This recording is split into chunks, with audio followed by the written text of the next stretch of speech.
2021 school board meeting. It is 6:02 and I will call the meeting to order. I will take roll call, and because we are on a virtual platform, we do roll call by person. So Mr. Bryant? Here. Ms. Buck? Here. Mr. Derricks? Here. Ms. Ostendorf? Here.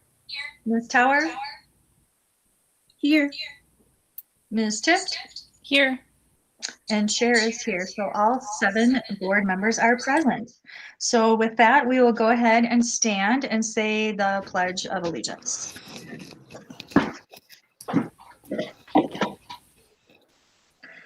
I pledge allegiance to the flag of the United States of America and to the republic for which it stands, one nation, under God, indivisible, with liberty and justice for all. And to start us off in this new year, I will read our mission statement this evening. The mission of the Red Wing Public Schools is to educate and inspire all students as they realize their full potential and become respectful, responsible, and productive citizens. All right, the meeting agenda has been posted. Are there any changes or additions to the agenda? No recommended changes.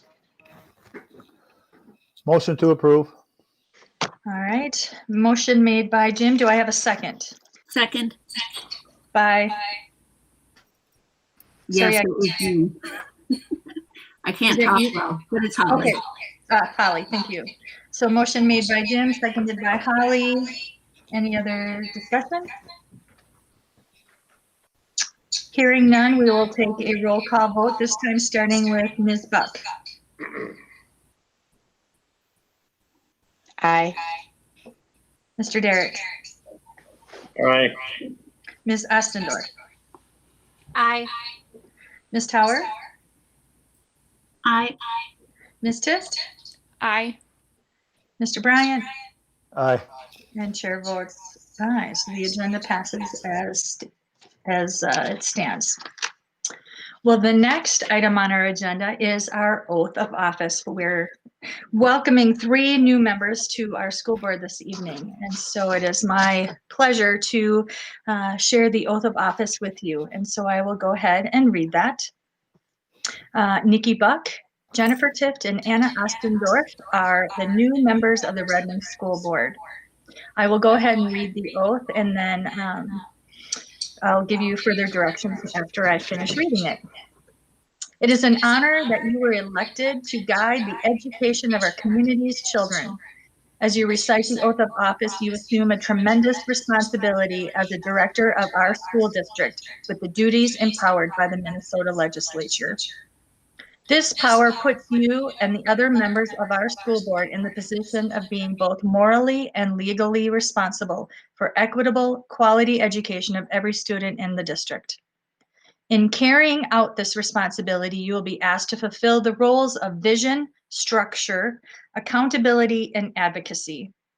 In providing vision, the board, with extensive participation of the community, envisions the community's educational future and then formulates the goals, defines the outcomes, and sets the course for public schools. To achieve this vision, the board establishes a structure and creates an environment designed to ensure all students the opportunity to attain their maximum potential through a sound organizational framework. Because as a board, we must be accountable to the community, we must ensure a continuous assessment of student achievement and all conditions affecting the education of our children. As board members, we serve as education's key advocate on behalf of students and our community schools to advance the vision for our schools. Furthermore, we must strive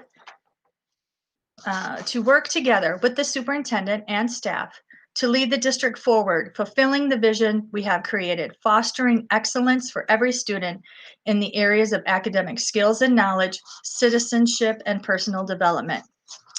So I will ask you each to please publicly affirm your commitment by repeating the oath of office after me. And Nikki, I will start with you. If you could repeat after me.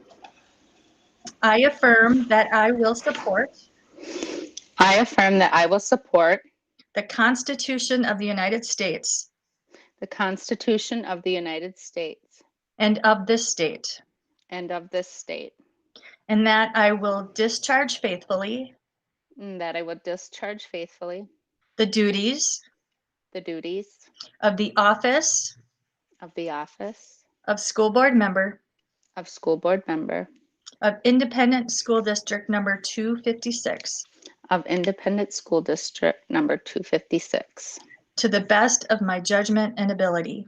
to the best of my judgment and my ability. And with that, I say welcome and congratulations to you, Nikki. It's an honor to be working with you. Thank you, PWIA. And Anna, I will ask you to go next. All right. Please repeat after me. I affirm that I will support I affirm that I will support the Constitution of the United States the Constitution of the United States and of this state, and of this state, and that I will discharge faithfully and that I will discharge faithfully the duties of the office of School Board Member the duties of the office of School Board Member of Independent School District Number 256 of Independent School District Number 256 to the best of my judgment and ability. to the best of my judgment and ability. And I welcome you, Anna. Congratulations. I'm so glad to be working with you. And Jennifer, you are next. Okay. Repeat after me. I affirm that I will support I affirm that I will support the Constitution of the United States the Constitution of the United States and of this state, and of this state, and that I will discharge faithfully and that I will discharge faithfully the duties of the office the duties of the office of School Board Member of School Board Member of Independent School District 256 of Independent School District Number 256 to the best of my judgment and ability. to the best of my judgment and ability. Thank you. And with that, I congratulate you as well, Jennifer. We're very excited to have you as a part of this board. And I wish we were meeting in person so we could take a bunch of pictures and I could shake your hand. Yeah, But thank in our you. COVID time, we'll have to pause on that and hopefully get a picture sometime soon. I welcome you all. Congratulations.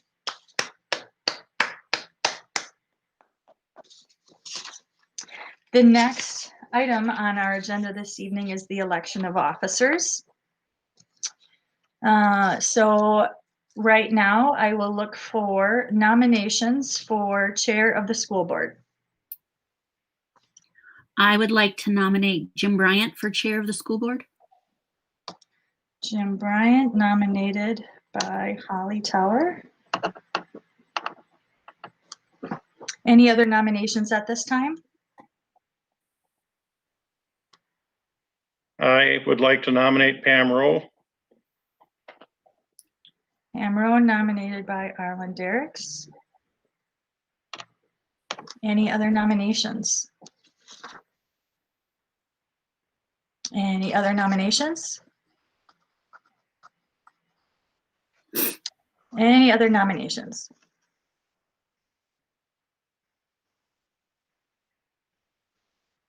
Okay, so having asked for nominations 3 times, we will go ahead and take a roll call vote.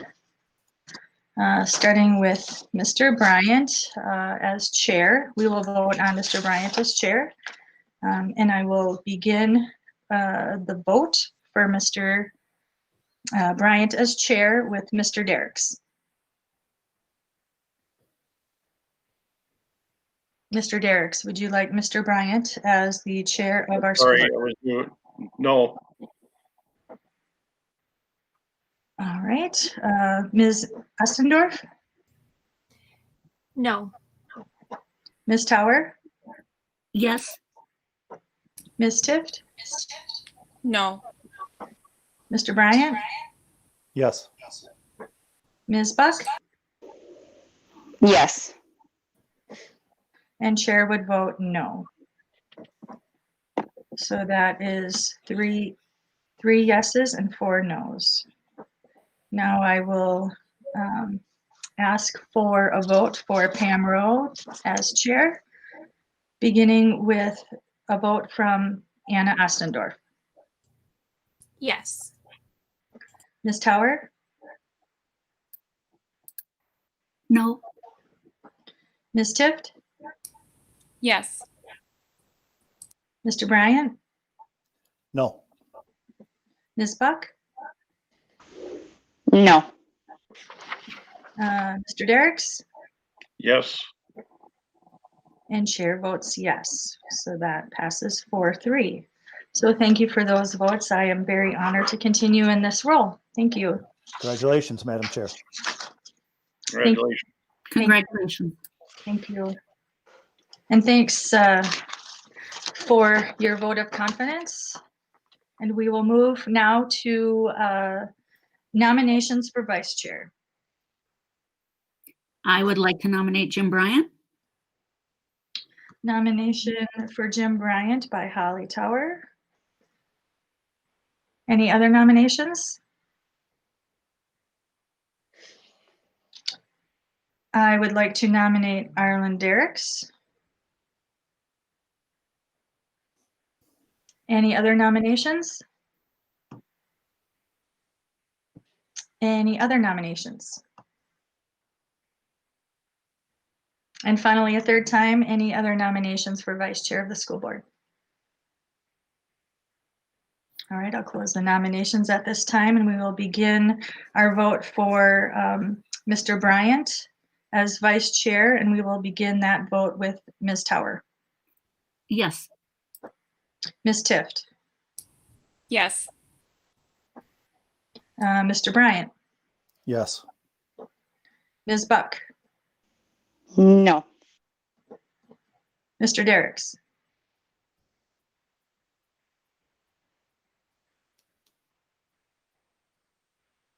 Ms. Sorry, no, Ms. Ostendorf, Yes. and chair votes no, but that will pass 4-3.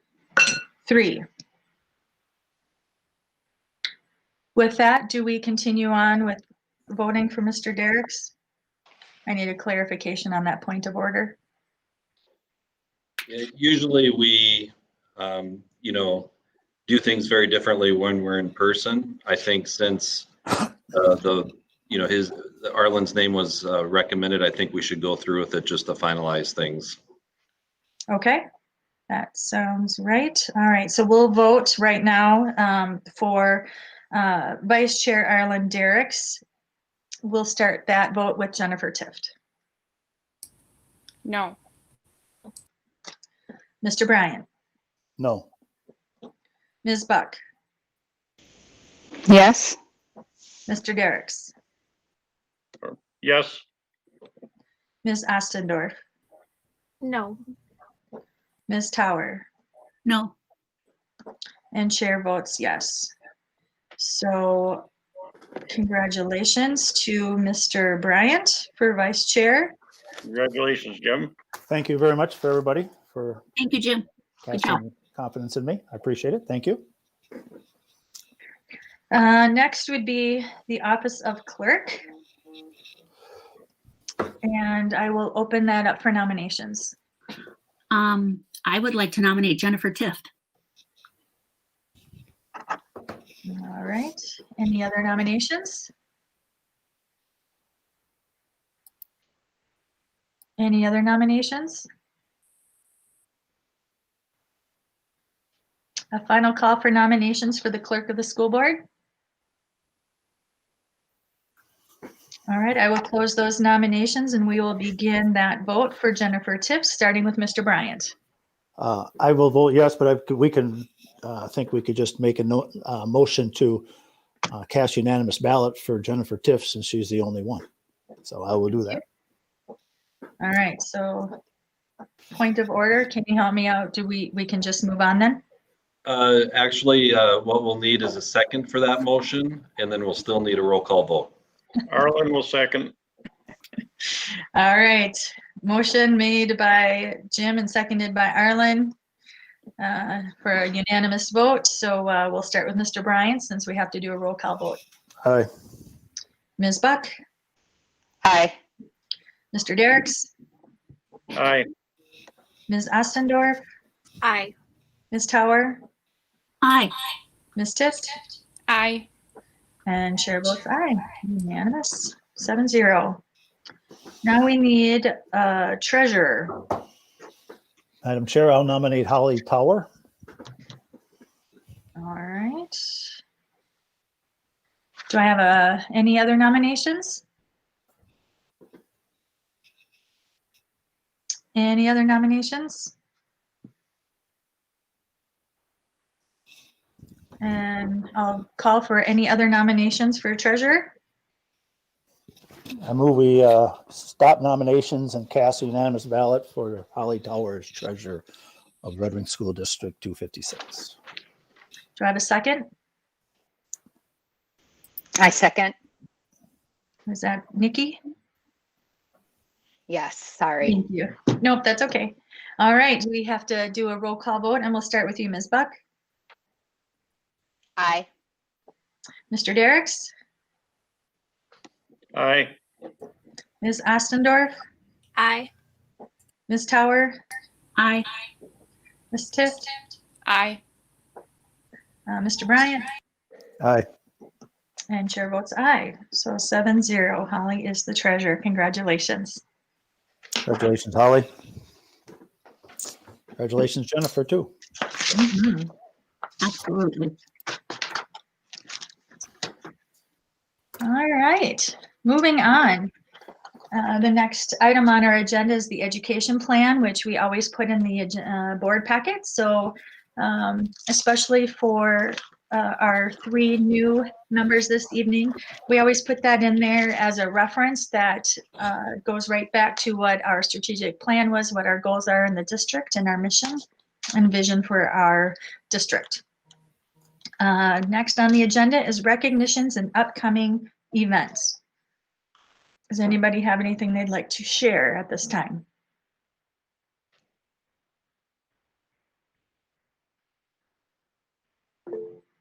Brecken, thank you. Yes, so welcome all new board members. It's super exciting to meet you all, and I'm really excited to work with you all. But besides that, we just got back from break, so that's exciting. And I believe at the 22nd, I think, is the end of second quarter. And that's pretty much it. We just got back from break, so I can't really report anything all too crazy exciting, but that's all I got for you, unfortunately. Thanks, Brecken. We appreciate and love having you with us. Our Brecken is one of our student school board members. So thank you. It's lovely to see you. Karsten. I too would like to recognize all of the board members for their service to the school district and community, especially our 3 new incoming board members. I also like to thank Brecken and the other student school board members as well. I know it's a lot of time that all of you put into work here, and it's greatly appreciated. Thank you for that. Any other recognitions or upcoming events? All right, seeing none, then we will move on to school board reports. How about anything from the Legislative and Policy Committee?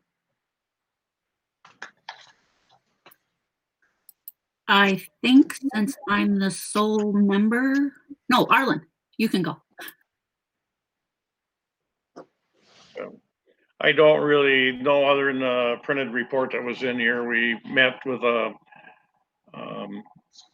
representative,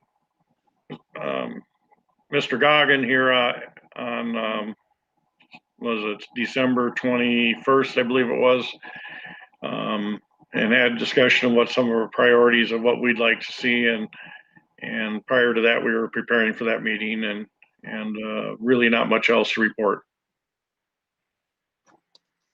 All right, thank you. How about finance? Anything from finance? I'm the sole survivor of that one also. Nothing, we haven't met since November. Our next meeting is scheduled for the fourth Monday of January, which is, if my math is correctly here, would probably be the 25th. Am I right with that?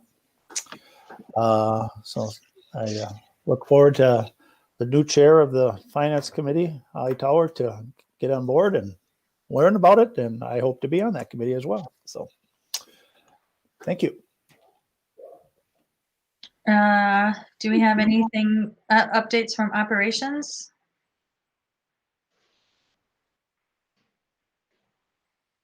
Nothing updated? I don't think we had anything since early December. And personnel, I think I'm the only survivor on that one as well. And we have nothing other than we're continuing to negotiate with our custodial group, a couple other groups, and we'll look forward to settling those here in the new year. Any other board updates at this time? Any other committees? If I could just relay information from Heidi Jones, Okay. who is still on the MSBA Board of Directors for 3 more weeks. And so she gave me a short synopsis of latest information. The School Board Association will be testifying this Wednesday in the Senate Education Committee about school reopening. The MSBA Government Relations team will be conducting its first Zoom legislative update on Friday, January 15th. I'm sure they'll be sending out link information to all board members and myself. Those updates will continue on every Friday throughout the session. MSBA is also trying to set up another Zoom call with the governor. Once again, all board members will receive information about that if and when that's set up. And there is a Thursday webinar that was scheduled to take place in January. Instead, though, that will take place in February. I believe it's on February 18th. And so that's the latest from Heidi Jones. Wonderful. Thank you. I think it'll be really important for us to stay updated on those Zoom updates. So hopefully some or all of us can attend some of those. Any other updates from the board?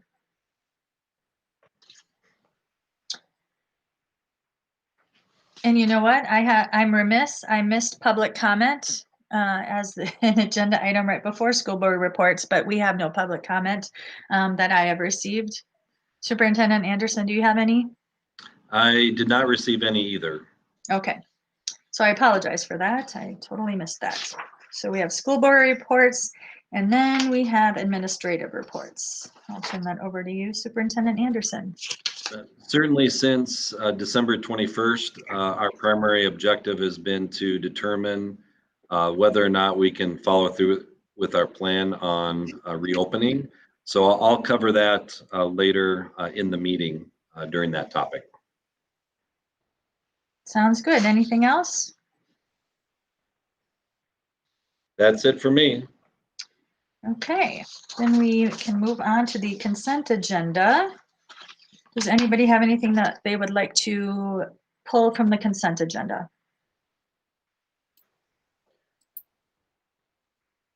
You know, I know this is going to seem a bit odd, but I'd like to pull item 3. All right. Anything else? All right, then I'm looking for a motion to approve the consent agenda minus number 3. Motion to approve the consent agenda minus motion 3. Motion, Minus number 3. yes. Motion made by Holly. Do I have a second? Anna, second. Thank you. Any discussion? Just a question, maybe. Yes. How can we pull number 3 and still vote on number 2? Yeah, that's a good question, Jim. Really, my purpose for pulling number 3 was just to thank Al for his full-time Okay. service at the school district. Okay, all right. There had to be a reason, so I didn't have it. So Right. All right, the motion on the floor is to approve the consent agenda minus number 3. Motion made by Holly, Seconded by Anna. We'll go ahead and take a roll call vote, starting with Mr. Derricks. Aye. Ms. Ostendorf. Aye. Ms. Tower. Aye. Ms. Tift. Aye. Mr. Bryant. Aye. Ms. Buck.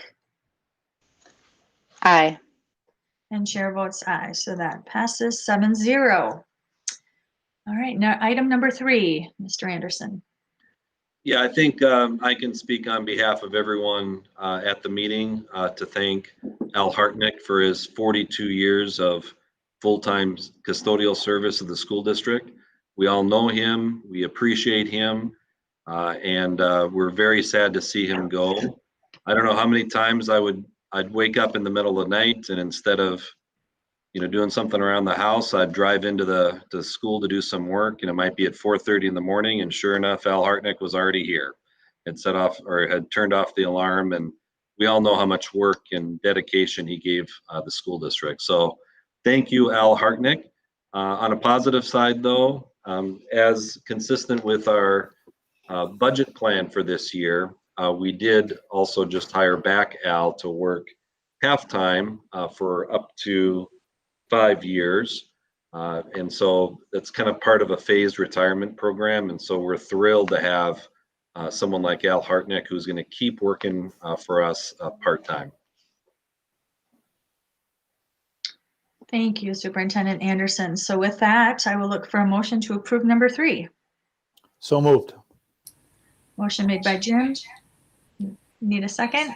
Jennifer will second. Thank you. Any other discussion? I'll just echo the superintendent's comments. Al's been a dedicated employee for 40 some years. He's a friend. He's started down at the high school, the old high school down on downtown, and made the big move up on top of the hill in the late 90s. And he's just been a fixture. So we want to thank him very much for his dedication and determination, and the fact that he went above and beyond sometimes to get the job done. So he's a wonderful asset.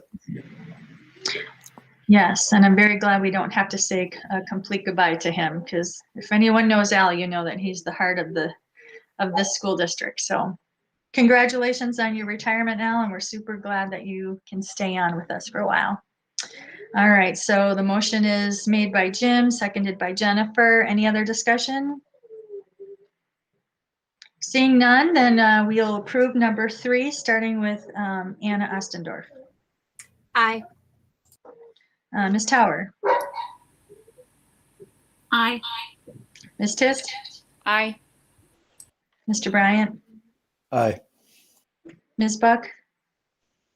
Aye. Mr. Derricks. Aye. And chair votes aye. So number 3 passes. Thank you. All right, up next is our return to school plan, Superintendent Anderson. Yeah, our thinking is that we'll keep including this topic on every regular meeting agenda, just for updates and for possible changes as information or as potential motions. This time though, was a really important topic today because, there have been some uncertainties about whether or not we could follow through with our plan in terms of staff availability and compliance with state law, or at least the governor's orders. So that's why it's first and foremost in today's agenda. Just a reminder that on December 21st, we did vote for some changes in our learning models. You can see them listed there, but I'm going to quickly cover them just so that everyone's on the same page. Monday, the 11th, there will be no school for students because we will have a planning day preparing for return to in-person and/or hybrid learning. January 12th, we will start in-person learning for grades K through 2. On Martin Luther King Day, the 18th, there will be no school for students, but teachers have a staff development day. The next day, the 19th, we'll have in-person learning for Colville on Fridays, in-person for grades 3 and 4, and hybrid for grades 5 through 12. And then on the 21st, we'll have the first semester online only students returning to school if they've chosen to do so. So that's the plan that we approved on December 21st. Two big concerns that we are addressing. First has to do with staffing. So I did invite Amy French to give us a quick update as far as where we are with staffing letters or staffing needs, and then I'll go to the next phase after that. Good evening, everybody. Happy New Year. Welcome to the new school board members. I'm just going to quick recap kind of where we're at. I just also want to stress that right now our staffing is very fluid, depending on accommodations and that kind of thing that come in. This is what I know today. The really good news is that late this afternoon, we have all of our perm teacher subs filled. So we have 2 at each location, 1 at Jefferson. So that was really good news. That came in about a half an hour ago. Our last one was filled. We have filled our last remaining custodial position, which was a floater. So that one's now closed. We are conducting interviews this week for our 6 open gen ed para positions. We do have sped para positions open. They are posted, and I'm working with TOC on finding subs for some of those. And I'm also requesting everyone to continue the conversations throughout the community that you have with people on our need for sped paras. And I'll be working closely with Sonia Smith to do some a staffing plan with her. I also wanted to kind of go over, this is not for sure an all-encompassing list of the things that we've been doing to recruit, but we have been using social media. You might have seen some of our Facebook postings or other social media out there doing community outreach, United Way, that kind of thing. We also posted our need for substitutes out to Handshake. We reached 17 colleges throughout the Midwest, and I actually sent out over 200 individual emails to candidates who met the requirements of a sub position that we were looking for. Unleashed Consultants I've been working with to post job vacancies, and we were part of the Work in Red Wing promotion, and I got stats this afternoon on that, which are kind of interesting. The Facebook video ad, which was included in part of their promotion, reached a demographic of a 50-mile radius. And that reached over 18,000 people with 703 clicks on the site, which generated quite a bit of interest for us. So that was a positive. TOC created a web alert so that anytime anybody logged into TOC, an alert came up right away that flashed at them, letting them know of our needs so that we were front and center. And they've been actually also reaching out to individuals in the Metro and Rochester areas also. And then finally, I just want to continue to encourage people to reach out to the community members that you know, have conversations with people. I've been running into people at Target and having conversations about our needs. And that's one of the great ways we're going to get it out there. So I would encourage everybody to keep doing that. But right now we're in good shape today. Does anybody have any questions? There are 3 names, Jim, Holly, and Anna. So I don't know if this is the appropriate time to ask your question, Jim, or make a comment. Mine's more of a comment. Since this has been a front and center topic since March of last year,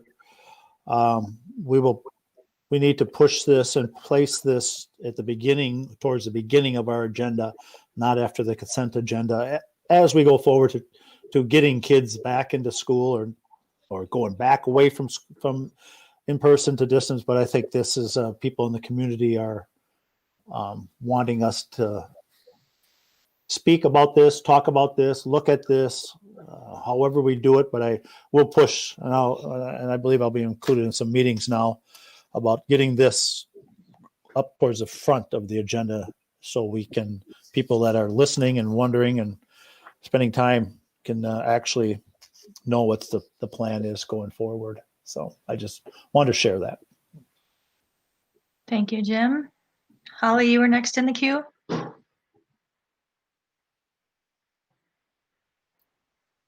Yes, I was trying to get my mic organized. Okay. I know that there was lengthy conversations about this right before the holiday break, and I appreciate everybody's time on it. And I know I wasn't able to attend.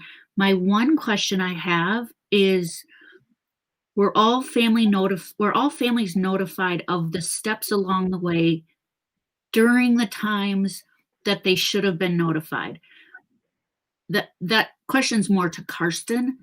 I know that you have to send emails out to families per the governors and to staff, and I still hear people are confused. So I just want to make sure, and I really appreciated your update in the board packet about what steps you did take. So maybe you want to outline that a little bit or share that with people so people are aware of how you did communicate this, or if we missed a step. And I can certainly respond to that question. It's kind of part of a larger discussion. And so I'm wondering if Pam is okay with it, if maybe Anna could ask her question, and then I can, as we talk about the next phase of this, I can answer Holly's question and possibly Anna's question. I'm totally fine. Yep. Okay, great. Anna.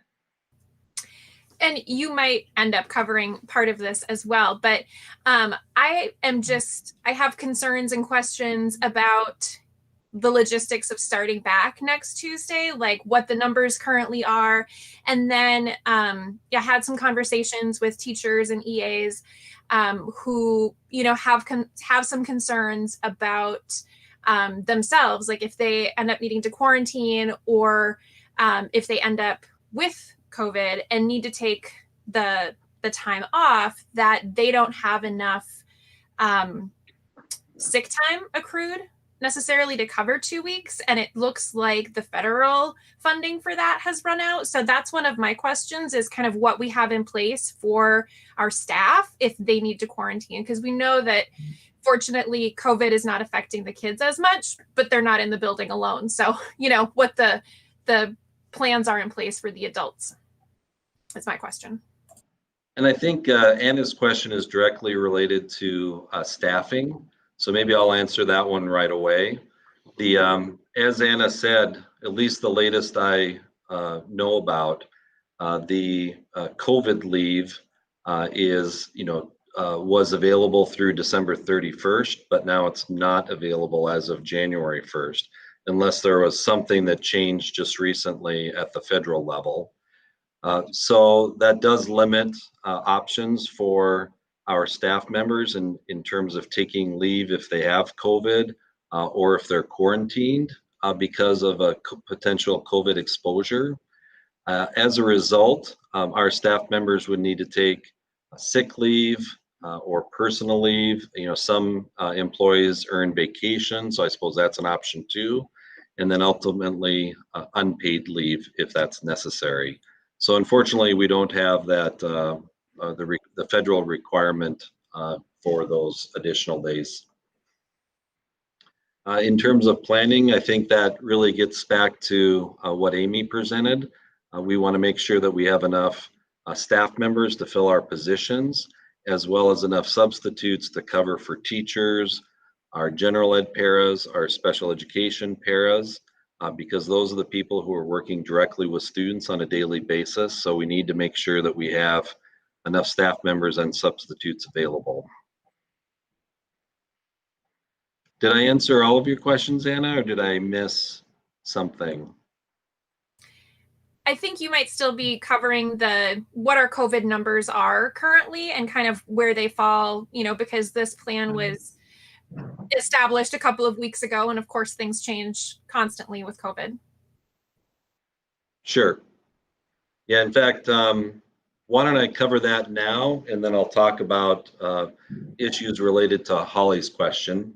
So if you can see we added as an extra just a few minutes ago, So if you go on to the school board agenda website, you can see, the term extras. Click on that, and there should be a report called COVID data with today's date.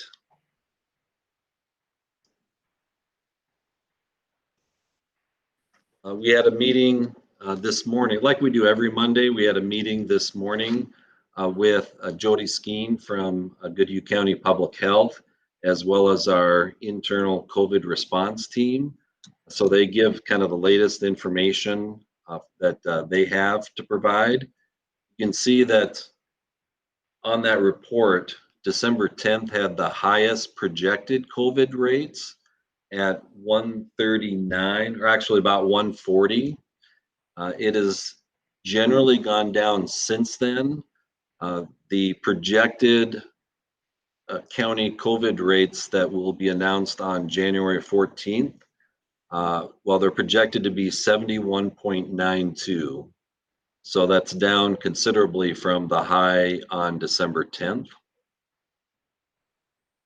So that's kind of the overall county COVID rates that the state really focused on, especially in August and September. At least the rates have stabilized for our county, which is good news. You can also see that the county positivity rates overall since the beginning of the COVID stretch are now at 5.9%. From the week of December 13th to December 19th, it's 6.3%. So that's gone down again since early December.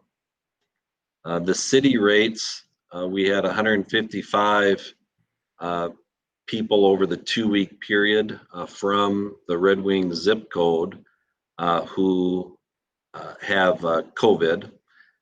That's the number is down, but our percentage of cases in the county, have gone up.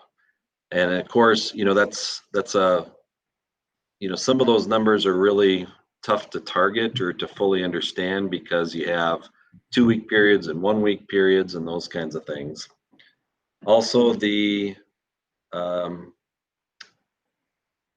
can see the city COVID county or the city COVID rates for youth ages 5 through 19. And I want to emphasize that, that does include kids who are 18 or 19, which kind of skews the data a little bit because it would include kids coming back from college, as a freshman. So, we always have to keep that into account. But you can see that our numbers had gone down pretty significantly from a high of about 45 down to 9, but then that number has doubled, since that 9 figure was released. So the most recent reporting period, we have 18 kids who are ages 5 through 19 with COVID, and that covers for the period of December 20th through January 2nd. So I just got that number today from Goodhue County. So I think those are probably the most pertinent numbers in terms of city and county comparative data. And Carson, can I ask a question about that data, especially like the youth ages 5 to 19 within our county? That's not really broken down by, it could be 6 kids in Casson, 4 in Cannon Falls, 2 in Red Wing. We don't really know the specifics of that, do we? Yeah, on some weeks the county does share specific information for each city in the county, and we use that to determine percentages. This particular number, 18, does represent kids, students from ages 5 through 19 with a Red Wing zip code. So that would just be the Red Wing kids. But that includes the college kids or people who've graduated from high school, as well as kids attending other schools in our city, as well as our resident kids who may be attending school elsewhere. So it's their living their living arrangement, not necessarily where they go to school. So did you say some weeks that includes just our zip code, or is that every single number is our zip code?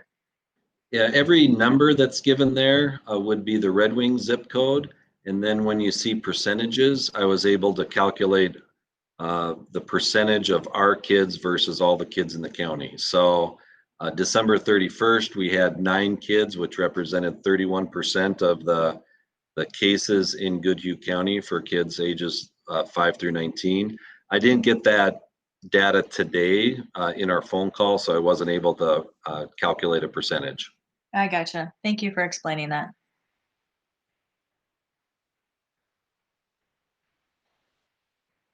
Other questions? How about if I jump into the next section, which has to do with whether or not we're complying with the governor's orders. I think that's been the most important topic for me over the last couple of weeks, and it's related to Holly's question. Carson, really quick, do you think you could do you think we could have Lisa post it so we can read along as you're talking? Sure. Yeah, or share it. I can share it too, but just one of us. So, because you did lay it out nicely, I just want to make sure that the community and families know. Lisa, if you could call that background information for the return to school, and then just go to the second page.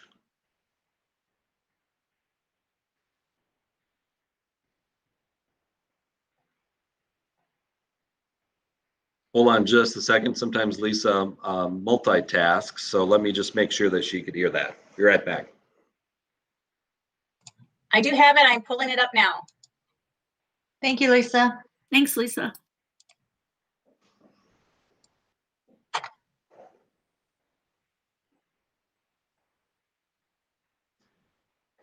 And then Lisa, if there's a way you could zoom in so we have larger font.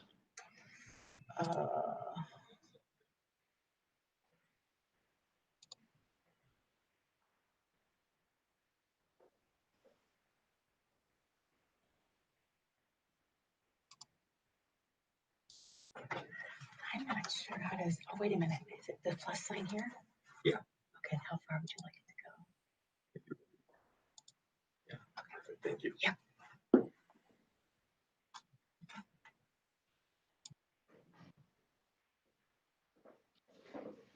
Well, I think that's a little bit better, a little bit easier to read. So in December, the state has issued 3 different versions of the Safe Learning Plan. The first one was on December 16th, and then the 21st and 24th. I will say that, there are a lot of things going on with COVID. It's complicated. There are varying circumstances throughout the state. A lot of tough decisions have to be made. So I am not going to fault the MDE or the state for making changes in these documents. It's a challenging circumstance. I will also add that there have been a lot of questions and concerns raised by superintendents throughout the state in terms of the verbiage in these particular plans. There have also been some different interpretations shared by individuals representing the MDE and other education groups. We typically use them as resources when we're trying to figure out or try to navigate through a lot of different policy related issues. And so there are a lot of discussions, different interpretations, throughout the state about what these plans mean. The school board in the end has to make tough decisions in terms of when to return to school and to determine if the approved plan is compliant with the Safe Learning Plan, or at least the latest version of state Safe Learning Plan. And that's no easy task when it's so complicated and there are different interpretations that are being shared throughout the state. Plus you're reviewing all this information through my filter, which complicates things even more because then it's kind of a decision making one time removed. So I realize it's complicated for all of us, actually. So there are a couple of different aspects. The latest version of the Safe Learning Plan was dated December 24th. And I'm going to read this just because I think it's really important. It says that early learning programs in elementary schools that are not currently in an in-person or hybrid learning model or have not already announced their plans to implement those models cannot move to in-person or hybrid learning before January 18th. And this is an important thing to consider because our plan does call for students coming back on January 12th. Of course, that's before January 18th. So the question I think the school board needs to review is whether or not we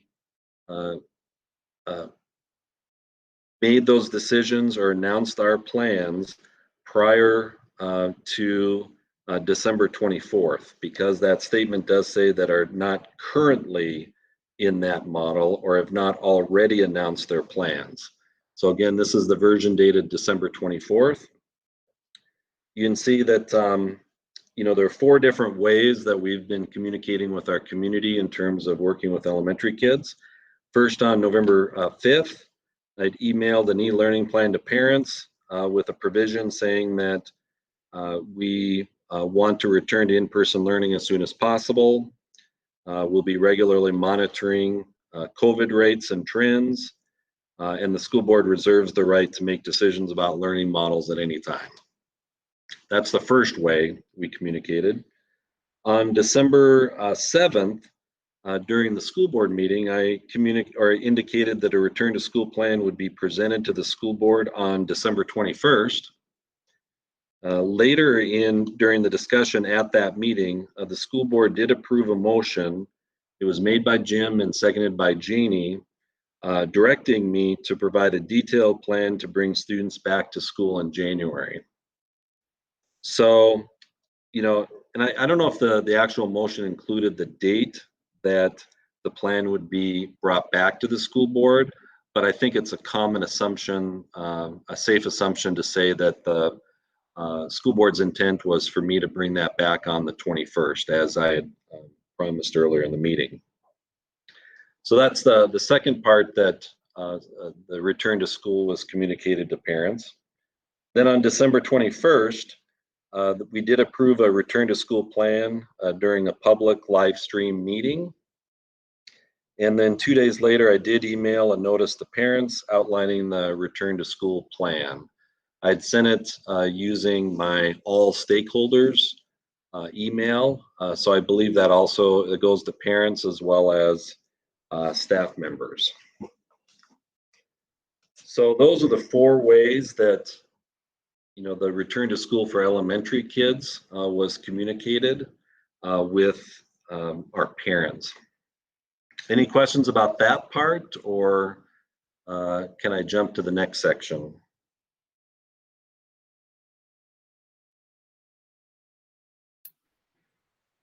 Looks like you can continue. Thank you.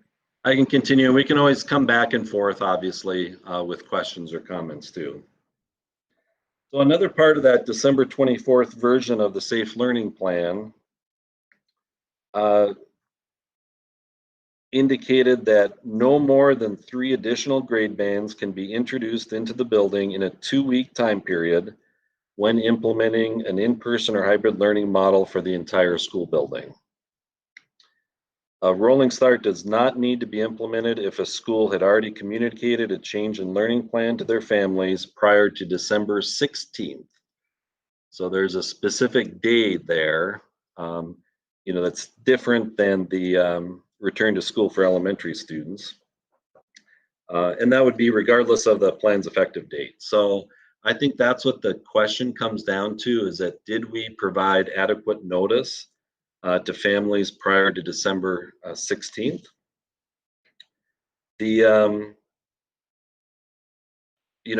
As per the second item in the previous section, an announcement was made to parents prior to the December 16th deadline.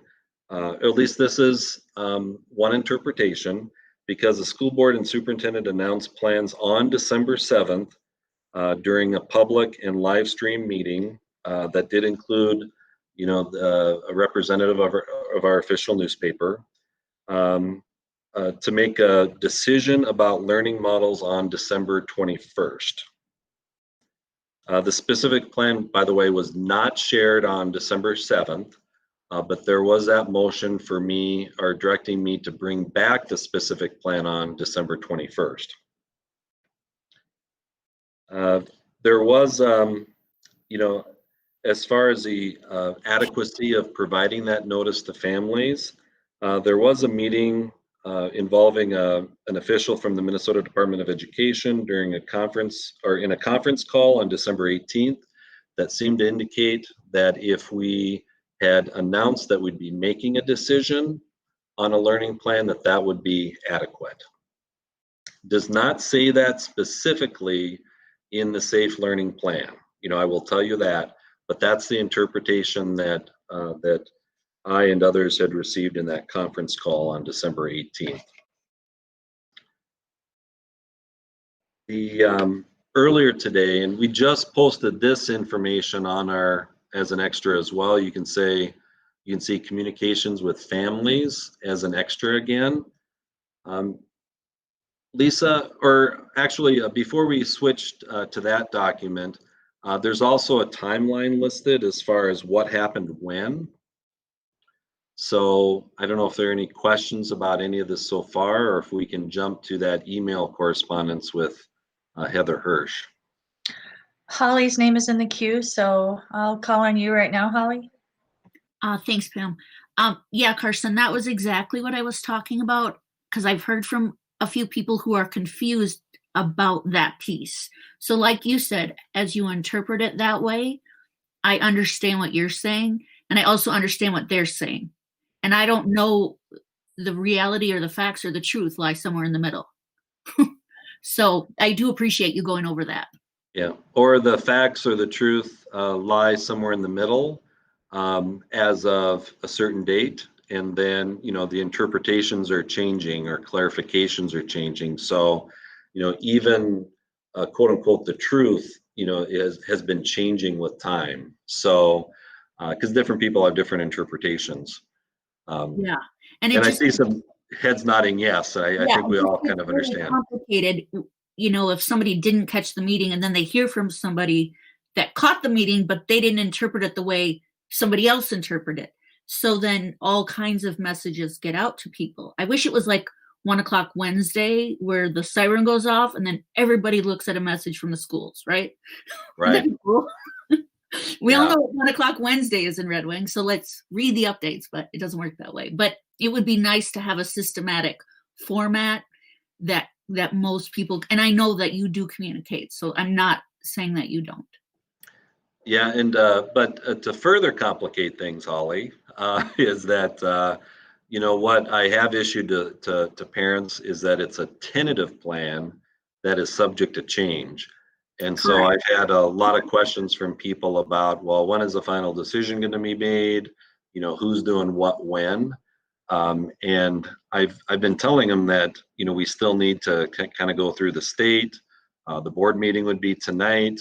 But hopefully sometime this week we'll be able to issue something to the community, kind of quote unquote finalizing the plan. So it's been very frustrating throughout. I will say that the school board's the school board and I are in a tough spot because we have to make big time decisions involving our kids and our staff members. And we don't necessarily have all the information or a consistent message from the state in order to make those decisions. So it's very challenging. Plus, as Jim mentioned, I think at the last board meeting, maybe the time before that, or maybe both, regardless of the decisions we make, there'll be some people who are really excited about it, and then others who are upset about it.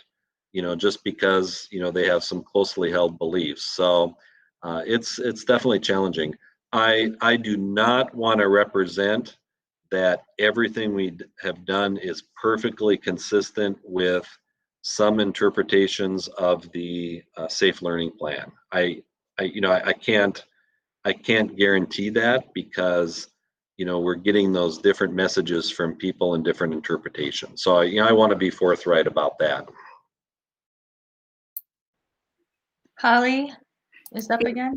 Yeah, thanks, Pam. I didn't want to monopolize, but I did just want to add, having missed, because I was part of the vote on December 7th, but having missed the second vote for the going back to school plan, was any more discussed around certain groups of students going back in stages, around what people have reached out to us about and what was brought up earlier by Kelly Hassimer and George Nemenich, and just different people being able to bring that back to the table. So was there a further dialogue about those issues or those things? Yes, and the board did approve bringing back categories of kids at risk even before we bring others back. Okay, so I did see that in the notes, so that's all been solidified.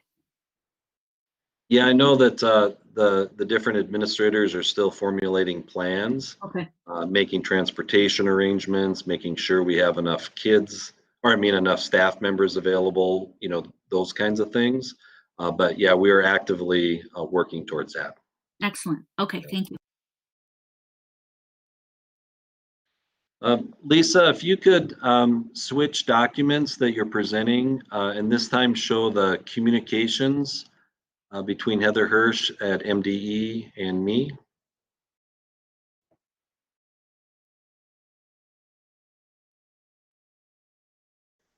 This information is listed as an extra on the school board agenda website, but I think it's probably better if we can all see it together, because then people in the public don't have to juggle between two different computers or two different documents. So Lisa will call that up.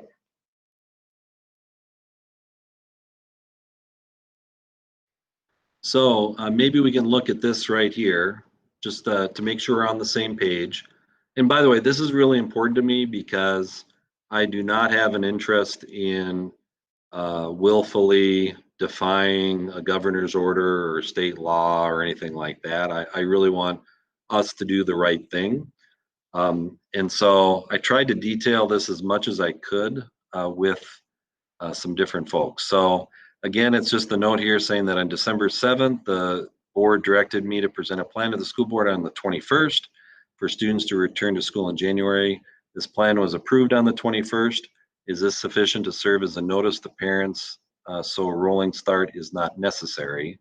Because to me, that's the critical issues. Are we limited to only bringing in up to 3 grades at a time? Let's see, if we scroll down a little bit, Lisa, we talk a little bit about having the consult tomorrow, and then scroll down a little bit more, and a little bit more. Here we go. So Heather, by the way, is really good at MDE. She's very responsive. Again, she has a tough role making decisions or making interpretations of a document that she does not fully, did not fully create. But it says here, if you communicated to your families ahead of the governor's announcement on December 16th that the district would announce a plan on 12/21, and that plan indicated that all grades would come back, you do not need a rolling start. So, I thought that was good news because on the 21st is when we approved that plan. Again, at a public live stream meeting, media representative, I believe was on the call at the time. So, I think in that way, the communication took place. And then 2 days later, we did send out the notice to parents as well on the 23rd.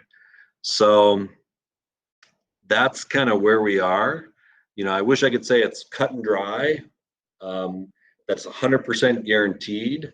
I feel pretty good about this response from Heather in terms of, the actions that we took.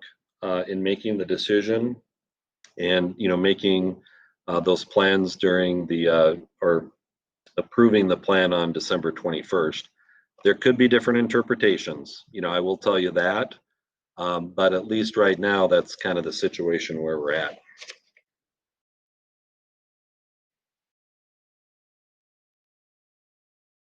If I could also add, I wasn't, 2 weeks ago or a week ago, when a lot of this was being circulated and debated and challenged, I did request for a consultation with the Minnesota Department of Education about our secondary plan.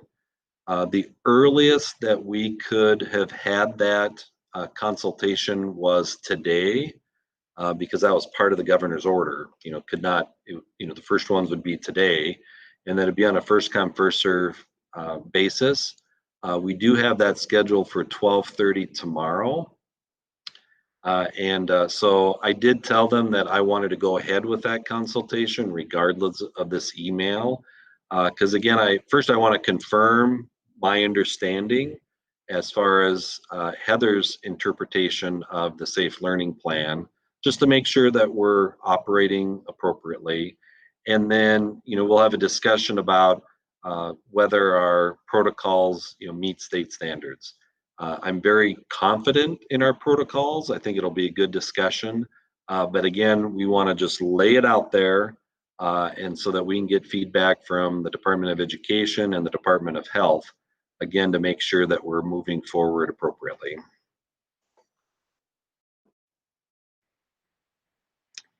Any questions on what Superintendent Anderson has laid out for us? That's a lot of information, but very thorough. Thank you for that.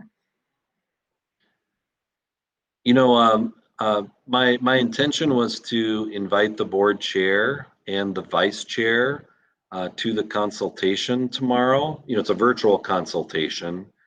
Again, it starts at 12:30. Pam and Jim, would you be available to participate? Yes, I'm available. Yes, just send me the link. All right. I'll do that during the meeting today, just to make sure that gets done. It's so important that I want to make sure I have other ears and eyes and voices as part of the call. Okay, sounds good. Now, the recommendation was to possibly have a special meeting this Thursday, in case the answer was no, or the question was unknown. I can certainly set up a meeting for Thursday at 6 o'clock, just in case we've been thrown a curveball during tomorrow's consultation. But without the curveball, my assumption, unless you want to go ahead with it anyway, would be to cancel that special session. Any feelings or opinions about that, or anything else with return to school plan? Holly had just put in the queue, yes, please, but can you elaborate more on yes, please, Holly? Are you saying yes to the Thursday meeting? I am, yeah. Okay. And then Arlen is in the queue. Yeah, I guess the question really comes down to, do we want to continue to follow this plan that was put out in December? I know I made the motion because I wanted to see us get our kids back in school. I want to do it safely with good numbers. I was hoping to see lower numbers than what we are seeing right now, but I am pleased that they aren't higher than what they are. And now we have 3 new board members here too that are in on this decision. I guess the question really comes, do we want to proceed with this plan or don't we want to proceed with this plan? And so I don't know how to go about it, if this is the time to ask that question or not. And then I do want to say, if we do end up going back with a back to school plan, I've had a lot of phone calls come in that our staff staff saying that staff and students are not wearing their mask or not wearing them the way they should be in the buildings. And I want to know, if we do put our kids back in school and our staff is there, what are we going to do to enforce the masking rule so we can keep our employees and our students safe? Who's ultimately responsible if that's not carried out? Because if we can't carry that out, then there's no business being back in school. Yeah, and I agree, obviously with you, Arlen, that our student and staff safety is the most important priority for us. And that includes following social distancing guidelines, washing hands, wearing masks in the appropriate way. And we have had to deal with some instances when it's been reported that students and or staff were not wearing them appropriately.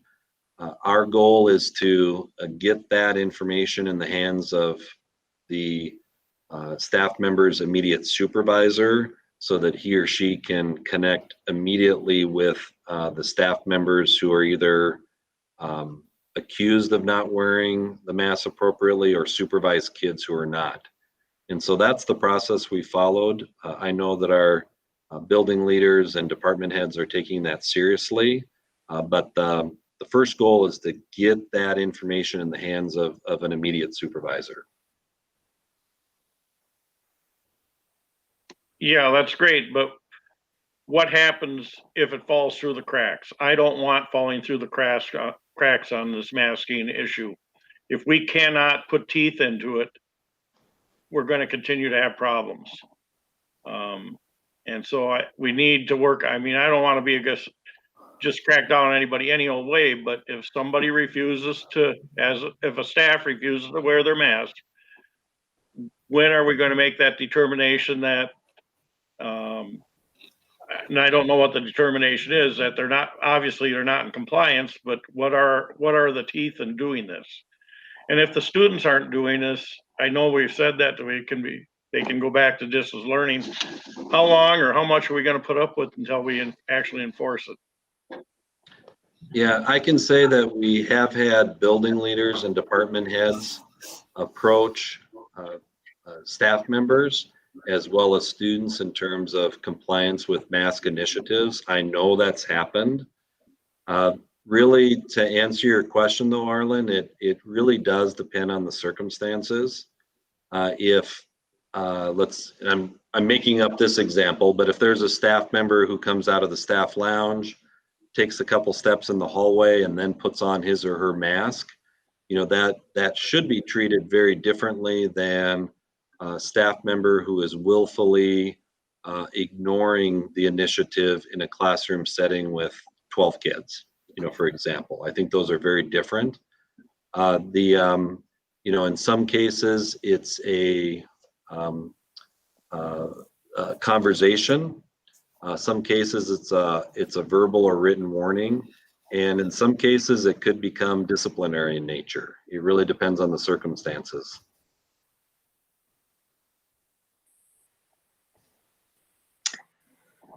Nikki has her hand raised. Why couldn't, if you're having problems with staff wearing masks in in-person teaching, why can't you give them the option to choose whether they want to be a distance online teacher or an in-person? Everybody knows the rules by now. This is nothing new. So either they can be part of the team and, we'll find a solution for everybody, or just, but why can't we just give them that option to make their decision? Or I guess I don't have enough information on background, maybe. So. Sure. No, that's and that's the purpose for this particular item, is to get questions and so I can give responses. We have given staff members the opportunity to request accommodations. So for example, there might be some students and staff members who simply are not able to wear a mask for a variety of reasons. And so we analyze that very carefully according to different legal expectations. Also, we have some high-risk staff members who have requested different ways of completing their jobs. And again, we review each one of those on a case-by-case basis. We have granted some staff members the ability to work from home, for example, to teach a remote-only online class. So we have said yes to some of our staff members. We've had other staff members who put in requests, and again, on a case-by-case basis, we consider possibilities as far as what we can do to accommodate or to address their concerns. And so we've taken quite a few steps there.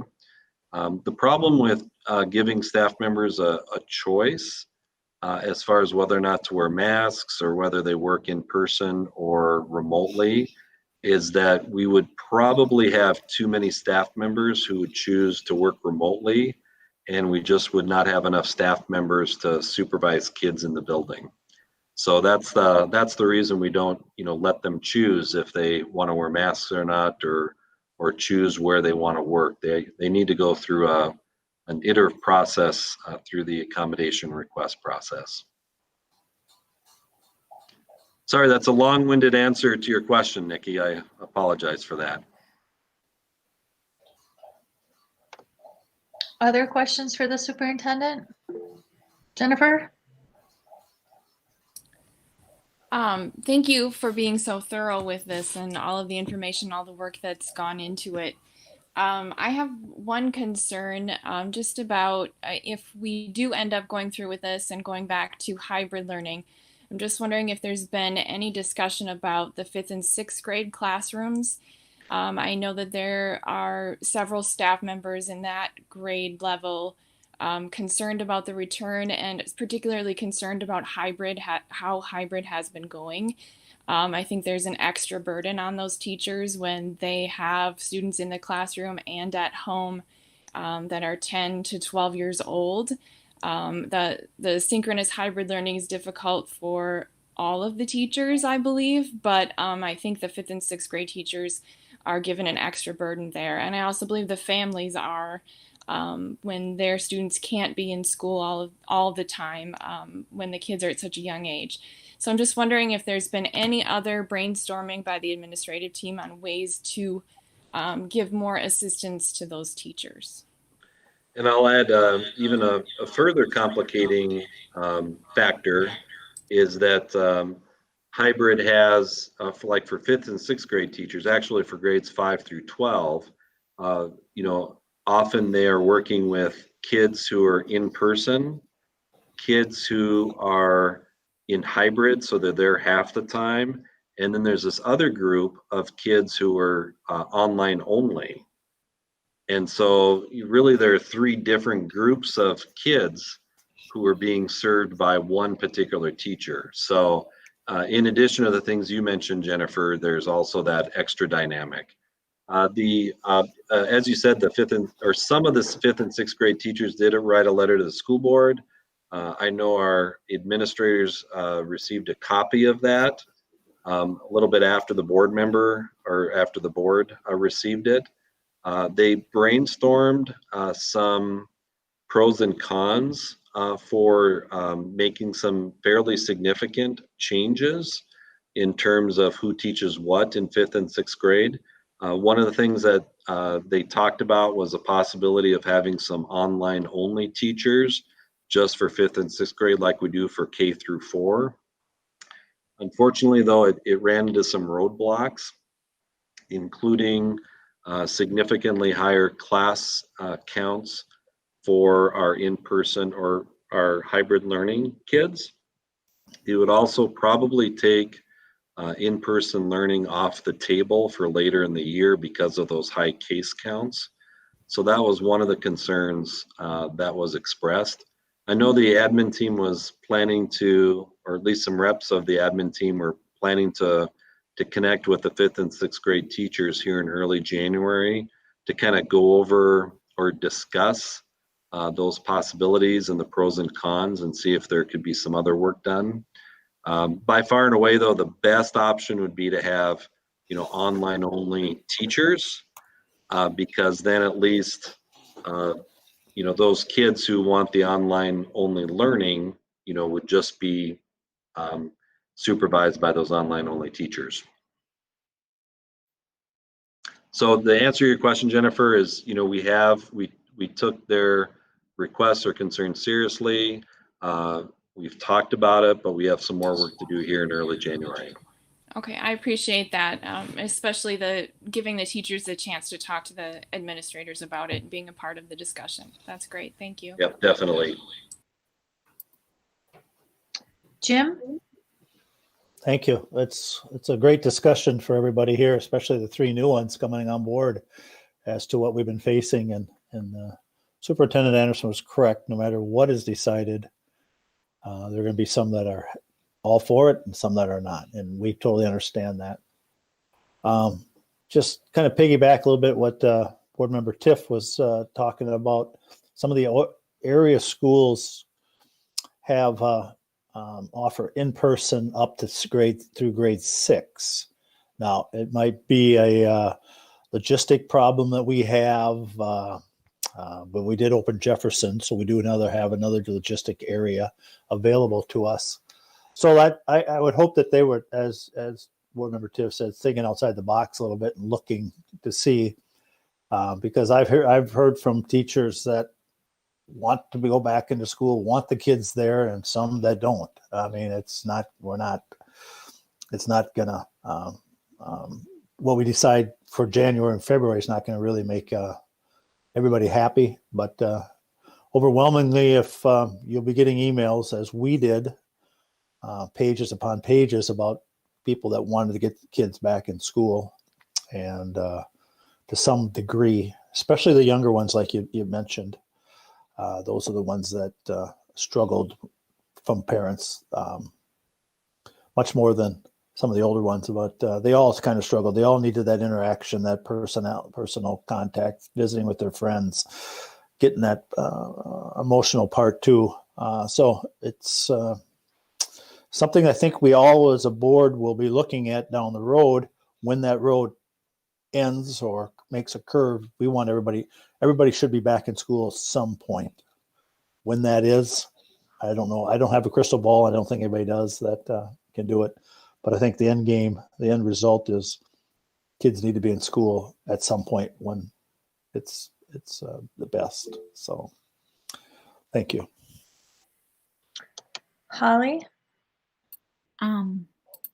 Yeah, I just also wanted to piggyback on Board Member Tift and Board Member Bryant. The 5th and 6th grade is in a really precarious situation, and they've been the ones who have been extremely vocal about how difficult this has been. And I don't want us to ignore how difficult it has been for them. So I'm glad that you brought that up. And I think it's really worth looking at, as plans move forward, what exactly is being asked of them in terms of teaching kids at home, teaching kids in the class, teaching kids sort of at home, sort of in the class, and then how many preps they have. I mean, those are all really large questions, but one teacher could be teaching 1 prep and another teacher could be teaching 5. That's also part of the 5th and 6th grade problem. So, and a prep for people that don't teach, a prep is, reading, science, math, social studies, art, or whatever. And one teacher could just be teaching science 4 times a day to kids, but another teacher in those grade levels could be teaching all of those preps. And that's a big issue. So I'm really glad that you guys brought that up. Yeah, I will say I'm sorry, Anna's next, and then I'll provide some context. Go ahead, Anna. Yeah, so kind of back to what Arlen was saying, I think the question is whether or not we want to go forward with this plan right now, if these are the dates that we all feel comfortable with. And I absolutely agree that, we need to have the kids in school, but when that is the right time is, I think, the big difficult question. And, you know, just looking at those numbers, like the projected number for the 7th would be over that 50 level. So, you know, I'm really glad to see the numbers going back down, but I appreciate that the board in December voted on this plan.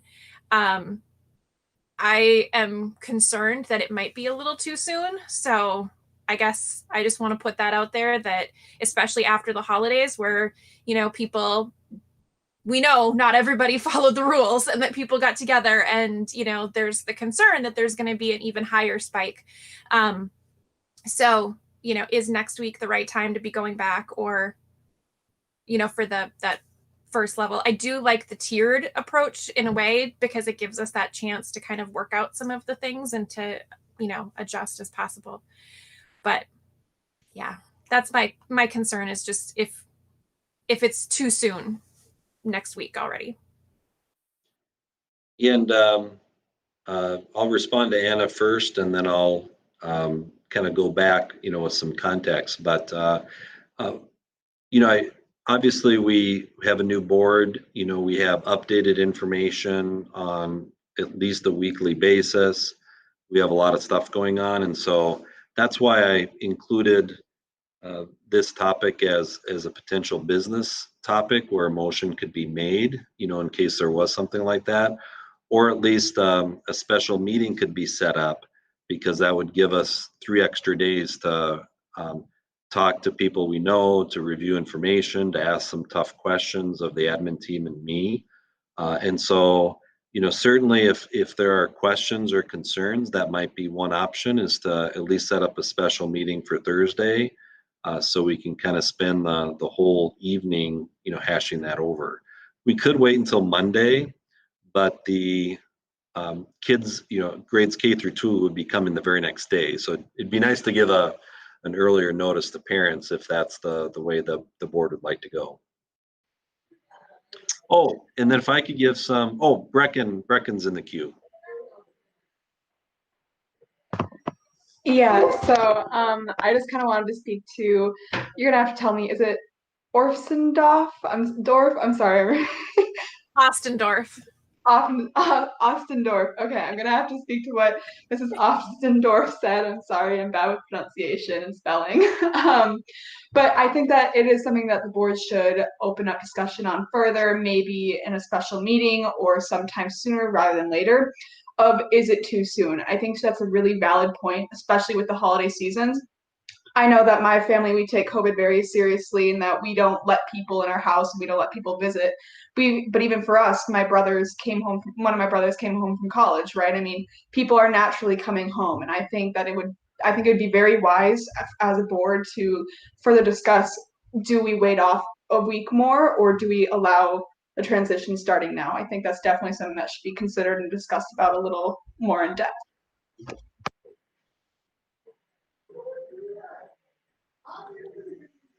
If I could give a little more context, again, just as kind of an FYI to, well, anyone listening to the board meeting.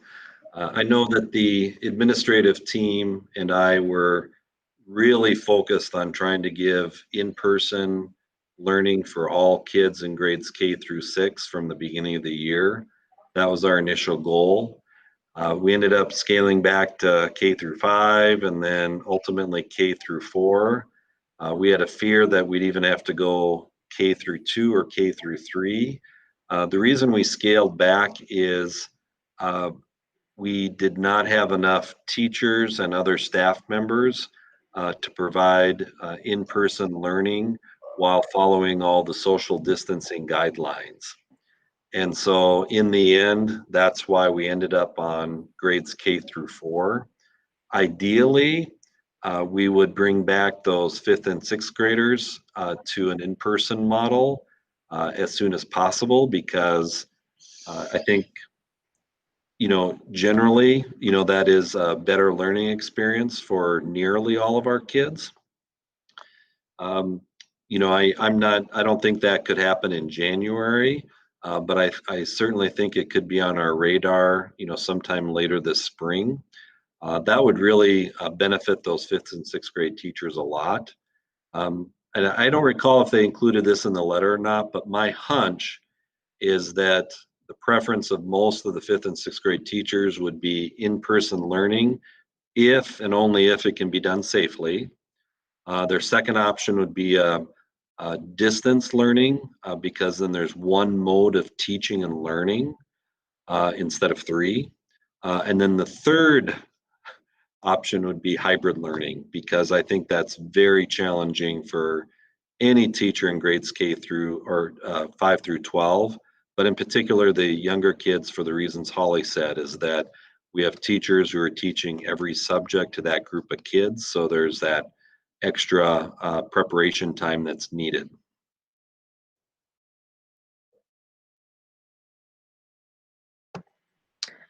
I put my name in the queue. I just wanted to make a comment that when we changed our plan from hybrid to all distance, and now we've made this plan as a tentative plan, but in December we've heard overwhelmingly from so many parents about the struggles their children are having at home.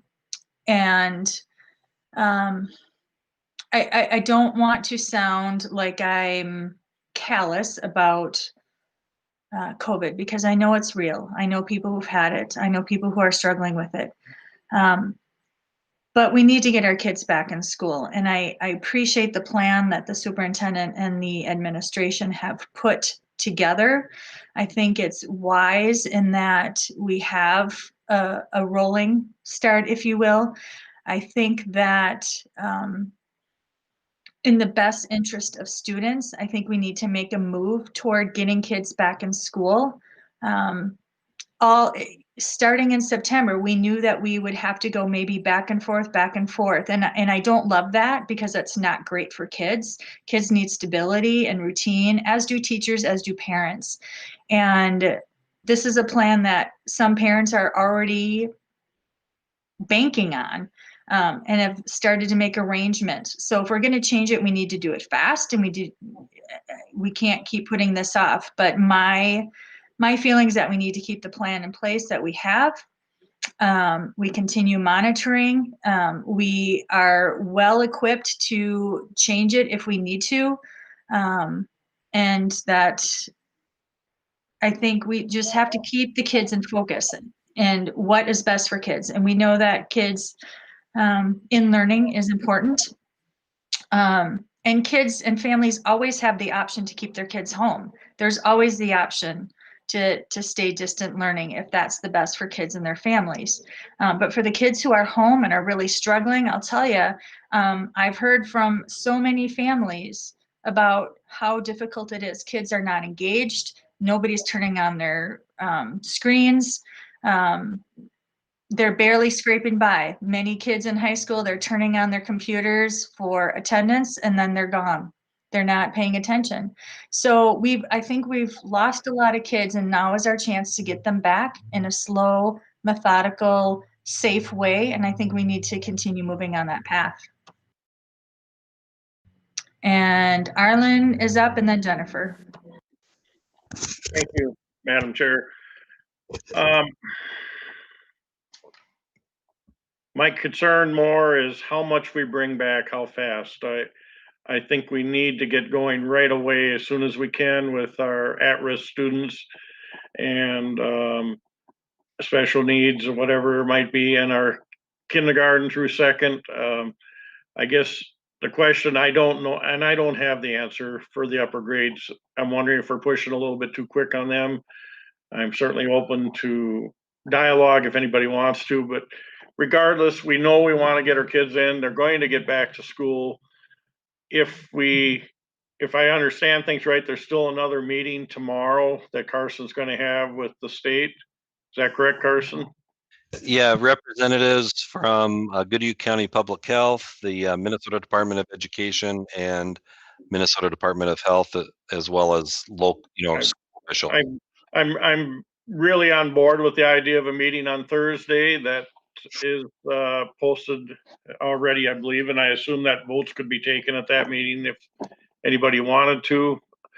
But what I want to see, no matter what, is I want to plan what is the plan and how are we going to do it if we have to shut things down again.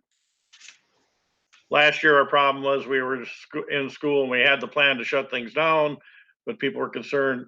Now we're concerned about the back to school plan, but somebody needs to give you, we all need to give you directive on what protocol would need to be done if something went the wrong way and how it's implemented, or if it's just total discretion. I just would like to see a presentation on that to us. I don't want to discuss it tonight, but somehow or other, somebody, without having to come to a school board meeting, I would hope could make the decision that we need to shut down if things are wrong. Thank you. Go ahead, Jennifer. I would echo what Arlen said. I appreciate the plan that we currently have that's been voted on. And I think it's important to get those at-risk kids back in the building as soon as possible, and K through 2, I think it's a good start. I would say that we need to make sure that it's monitored, that the numbers are continued to be monitored, and that we can make decisions quickly. And I appreciate how it's been done over the last couple of months, and I think that our admin team is capable of continuing that. And so I think making this decision now is okay, or on Thursday. I'm all for a meeting on Thursday. But also with the understanding that if the holiday numbers do increase as they are projected to, that we can make some changes as needed. And I think with those changes, also with the switch to distance learning, if that has to happen or when that has to happen, most likely, that we have a plan in place where those the ELL kids, the at-risk high school kids, that we can go directly to those plans that some of the administrators are putting into place and staff is putting into place, so that we don't have to come back as a meeting, as a group, and say, okay, can we send these kids to school? But we already have a plan in place if we go back to distance for those students, so that they're taken care of immediately.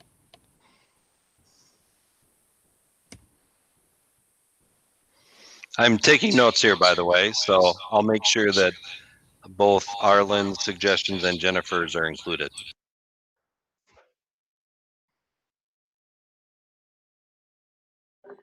That's a great suggestion, Jennifer. I think that that's really wise in being able to move back and forth between all of our models so that we can move quickly and efficiently. So what I'm hearing is that we have a meeting on Thursday where we will continue this discussion after the consultation that we will have tomorrow. Is that right? Yes, and we can either have a motion authorizing that, or I can just add it as a special meeting. As long as we give a 3-day notice, we're fine. Just a question, I guess, is, I mean, this is going to be a special meeting is the only thing you can talk about is that one topic that you post.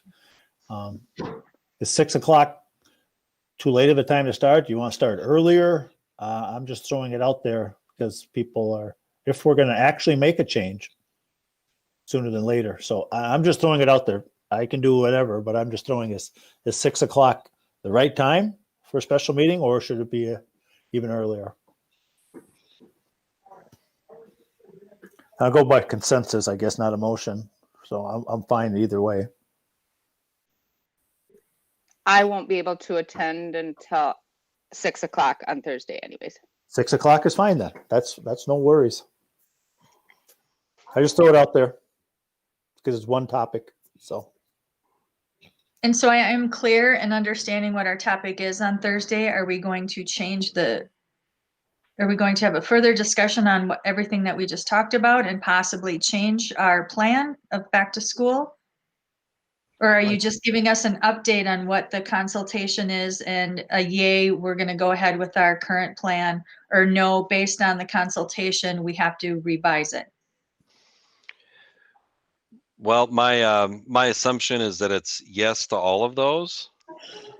You know, that certainly giving an update based on the consultation is step one.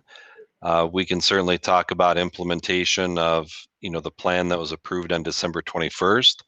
And if there are changes to that plan or a desire to just stay distance learning, that we could entertain motions at that time. So what I would probably post as a special meeting topic is just return to school plan, because that gives us a lot of flexibility. Honestly, I just have to say that I'm really uncomfortable changing the plan on Thursday that was supposed to start the following Tuesday. I'm really struggling with that. I don't think that that's enough time for parents to quickly change. I mean, because they've had since kind of December 21st or whenever you sent that email out. I mean, they've had a few weeks now to kind of digest that, but I'm just going to put that out there as I just think that that's not very kind to our families or students. And I understand that we need to be flexible and try to juggle between many different scenarios. But all right, Holly, you're in the queue. So Carson, we get new numbers on Thursday, correct? Correct. Okay, and they will be for what time period, just so we're all clear? Yeah, let me look at my chart here. It's for a 2-week period that's a couple weeks earlier. So on the 7th, we'll be receiving data from, I believe, December 13th through December 26th. And is there another data source that you can get more current numbers from another entity? Goodhue County has been really good with their projected COVID rates.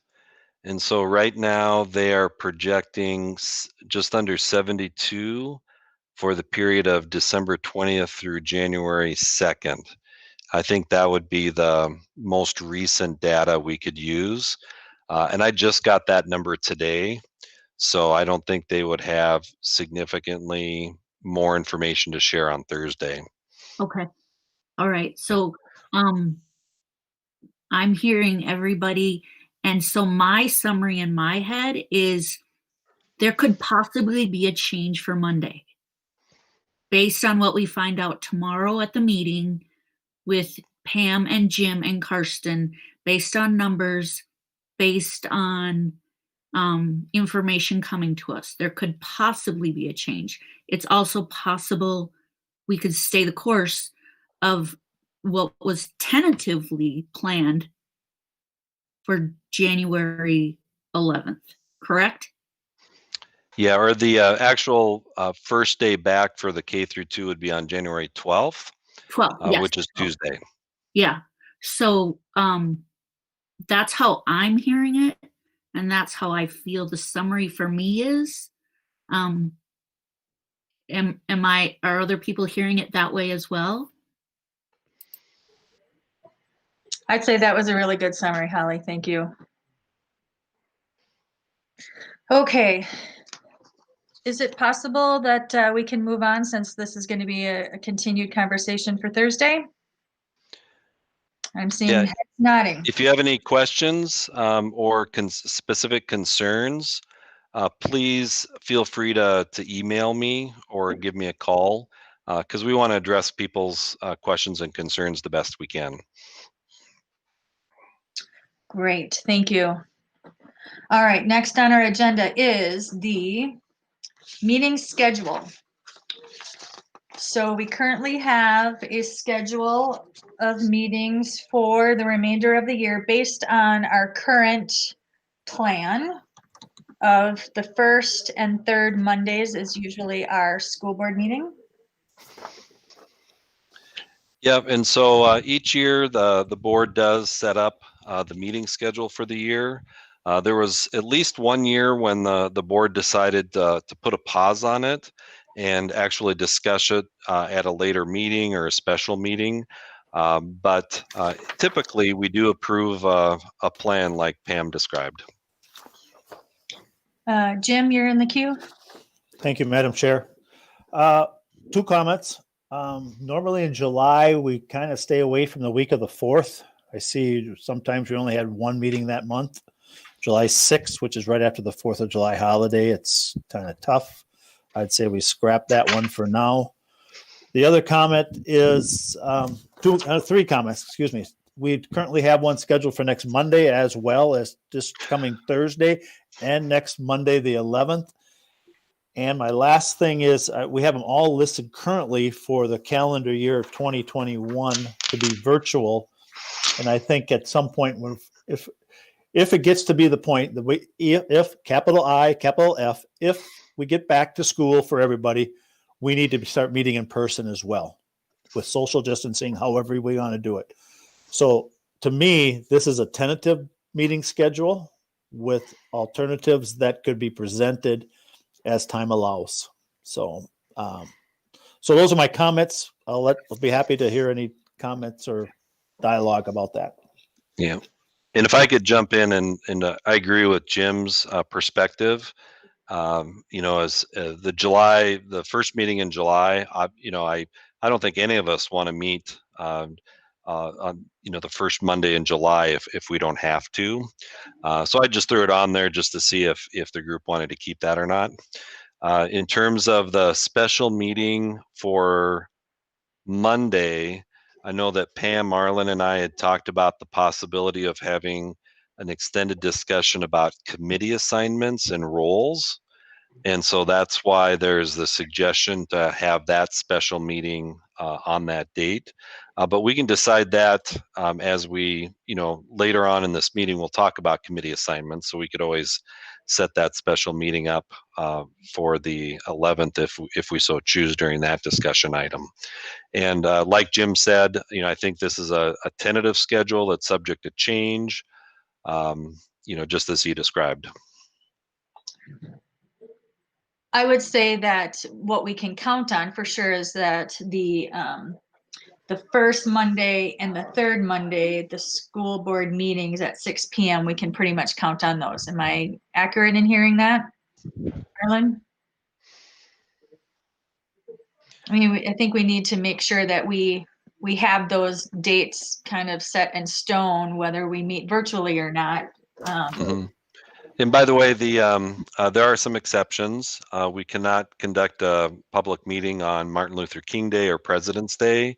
So that's why the January and February meetings are scheduled for Tuesday after the third Monday. Also, we have a spring break this year. And so in the past, board members have asked not to have a school board meeting during spring break. So there is a different dates suggested for March. But Pam, the key issue is when do we have most of our regular meetings? And that would be the first and third Mondays of the month. At least that's what we've done in the past. Right. And then we've added the very last Monday of the month, right? The fourth Monday, those are in there as workshop days. So this last year we've added workshops in that gives us an opportunity as a board to have no action is taken. We don't vote on anything, but we bring a topic that we can discuss to the table and just be able to more informally have some dialogue on different issues. They've been very helpful, and I would say that most board members in the past have would agree that keeping the workshops would be a good idea. Jim? No, Arlen, you had your name in the queue. I think Anna was ahead of me. I am very sorry, Anna. Oh wait, is Jim in front of you? I've already spoke. Oh my goodness, it's hard to keep track here. I need to check Anna. I've already had my say. So. I was actually just going to ask for clarification about that fourth Monday, and then I think I was going to go ahead and make the motion for it, but Arlen, I'll wait on that so that Arlen can say what he needs to say. Thanks, Anna. All right, I don't want to take your thunder away if you want to make the motion, but I just wanted to put it out there that this board decides when they meet, and we have a large turnover on the board, and maybe Monday nights are not good nights for some of you. Maybe 6 p.m. is not your preferred time. I really don't care. I'm good with it, but if the new board members think something should be different, they should speak up now rather than just assume that everybody has to do things because that's what we've done in the past. Thank you, Arlen. Are the new members okay with this, the Mondays at 6 o'clock? Lucky for Red Wing School District, my Mondays are free. Oh, good. It sounds like they'll be able to keep the Mondays. Awesome. So you want to make the motion? Yes, this is Anna. I will make a motion to approve the school board meeting schedule with the omission of Tuesday, July 6th. Thank you. Do I have a second? Second. By Holly? Yes. All right, then we will vote on that motion, and we will start with Ms. Tower. Yes. Ms. Tiff? Aye. Mr. Bryant? Aye. Ms. Buck? Aye. Mr. Derricks? Aye. Ms. Ostendorf? Aye. And chair votes aye. That passes 7-0. Thank you. So you can pencil those dates into your calendar. Next on the agenda is salary of board members and officers. Yeah, each year the school board determines what the pay should be for board members as well as officers. You can see the rates for 2020 are listed in the background information chart. We also have a list of payments that are made in other school districts for board members. Generally speaking, our rates are low compared to other school districts throughout the state. In addition, we do set the salaries for the board chair, the clerk, and in last year, I think was the first year we added some additional stipends for committee members who are on negotiation teams. We pay them $30 per meeting. But it's really up to the board to decide what the rates of pay should be. That $30 per negotiation meeting, that was decided upon based on the fact that people on the negotiations team tend to spend a lot more time than other committees with all the different groups that we negotiate with. And so that was decided upon last year as a change. I would propose that we continue that. I think that's a fair way to compensate for all that extra time. Holly, Jim, Arlen? Yeah. Oh, Yeah, I mean, Holly's first. yeah, sorry. I know last year we bumped up the salary just a little bit for board members. And I thought we talked about bumping it up again this year, if I remember correctly, but I'm not in favor of that now. I feel like with everything going on with the economy and everything, I'm not in favor of bumping up the board member salary this year. So I just wanted to put that out there. Thank you, Holly. I agree with you. Jim? Thank you, Madam Chair. I'll take a slightly different approach. It's not because I need the money. It's not. I just think for us to get good qualified people every 2 years to want to run and spend the time and energy that it takes to fill this position, you'll find out all the time in reading and the meetings that, after a while it'll be 50 to 75, maybe $1 an hour that you'll get the whole time that you do it. So it's not that I personally need the money, but I think we're on the low end, and to attract people to want to sit on this board, they cannot have to go or need to go backwards. People are taking time off, vacation to be at these meetings, missing out on work. I just think it's appropriate that you compensate them a little bit more than what we're doing, so they don't go backwards, and we still have people that good qualified people that we have now on the board that want to serve for years to come. So Thanks, Jim. That's an excellent point. Arlen. Yeah, Jim's there, and I'm right on this. We identified in our former boards that we felt that the pay was underpaid for what we're doing. And we've been systematically trying to bring that number up every year to try to get it up to a number. And I don't know what everybody's number is. I think we should be over $4,000 a year for what we're doing. Like Jim says, I'm not here for the money, but I think it's right when I lose a load of hauling grain because I had to stop for a meeting. It takes money out of my pocket. Everybody else has their employment issues. Might be daycare. I don't know if we're in that situation. But there are costs to serving on the board that come out of your pocket, and we've been trying to raise this systematically every year. It's never easy to raise your own pay in front of the public, but on the other end, if we skip this year, we have not helped the situation get to where it needs to be in the future. So I'm supportive of a periodic increase each year to try to get to the goal that I don't know, specific goal, but a goal of a higher pay. And so I think last year, did we raise 200 or was it 400? Jim is showing 3 fingers, so I wonder if it's 300 or 400. Okay. I'd have to go back and check on it. We're at 26. I think we went to we compromised. Somebody put 3,000 out there. I think it was. Okay. Is that what it is now? 3,000? I don't even know. I believe it's 3,000 right now. Okay. But at any rate, I'm very supportive of a $200 to $400 increase again this year. Would someone like to make a motion?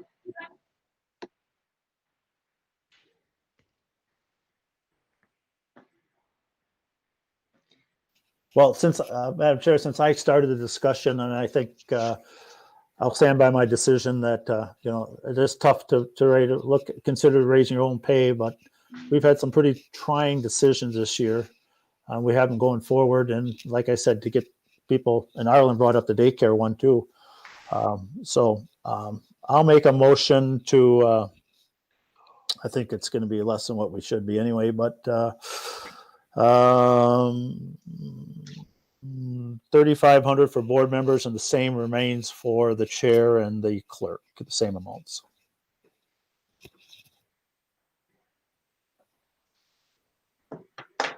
So you want to have board members making 35, the clerk 35, and the chair 37? No, whatever, they got 700 or something like that. Oh, I see. Oh, no, never mind. Everybody. I read this wrong. I apologize. Raise the chair and the clerk 500 more too on top of that. My apologies. Thank you. So everybody, so raise pay by $500 per position. I apologize for my reading here. I got to get my glasses cleaned, I think, or something, or get new ones or something like that. So let me just, the motion on the table is to raise pay for each member by $500 Yes, per year. per year, per position per year. Correct. Jim, did you mention anything about the pay for committee members for negotiations teams? Was that part of your motion? I thank you for clarifying that, Superintendent Anderson. I will include the $30 that's currently there.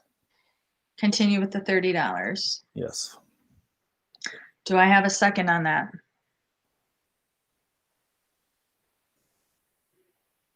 Arlen will second, just because then we can start discussing it, which we've been doing already. All right, the motion is seconded by Arlen. Now, any more discussion?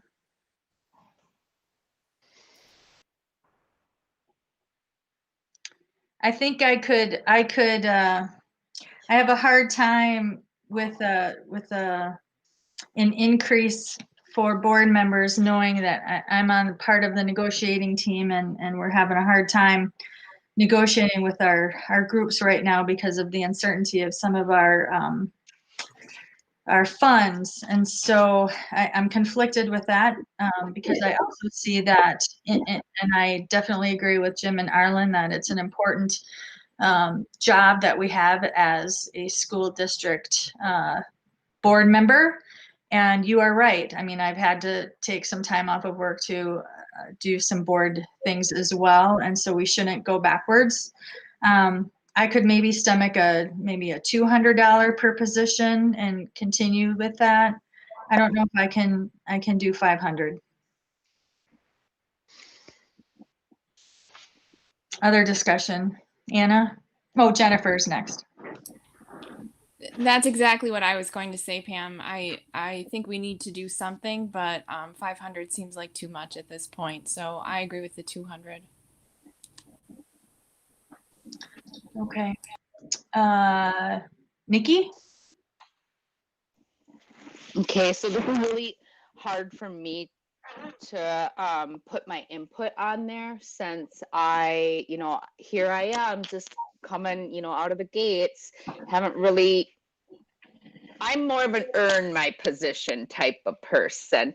So, and I agree with Holly's words. To me, it doesn't feel right even raising that. But again, I haven't taken off work yet, and I'm big harvest starting in February until November. So I 100% agree with what the three of you have said too.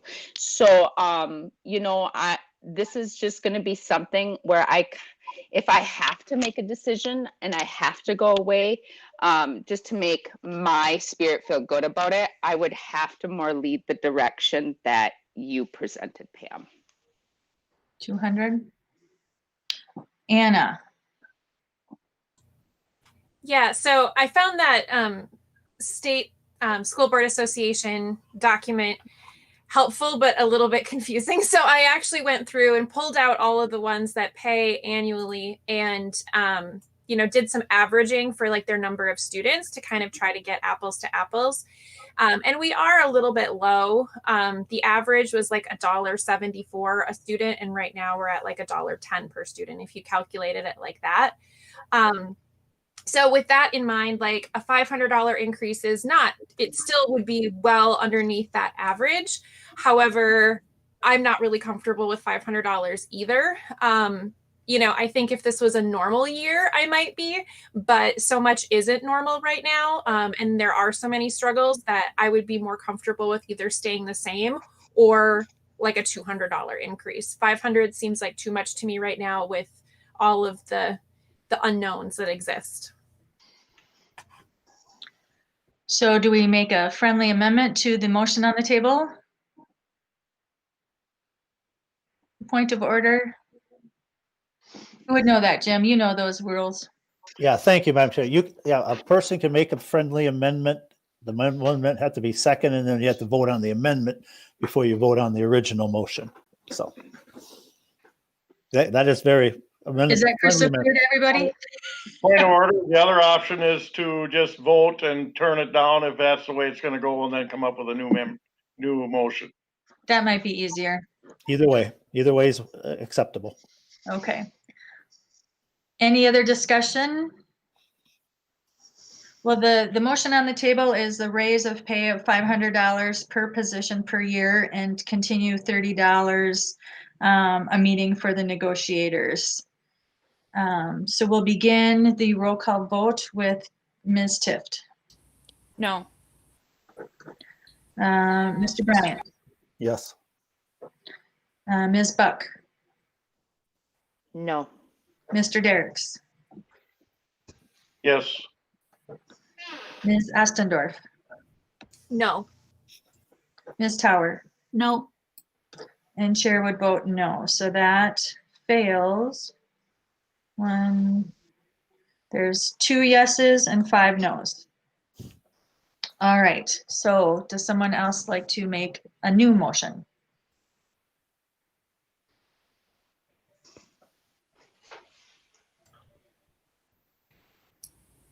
Anyone? Holly?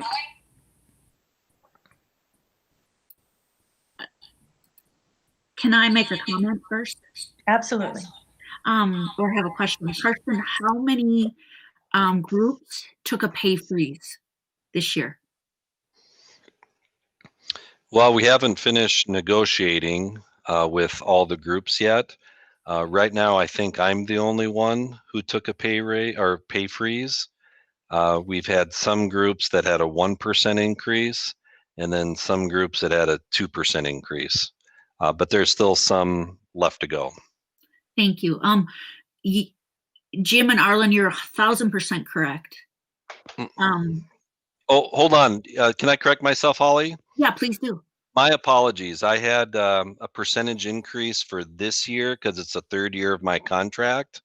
But then the next 2 years are 0% increases. So sorry, I kind of misspoke there. Anyway.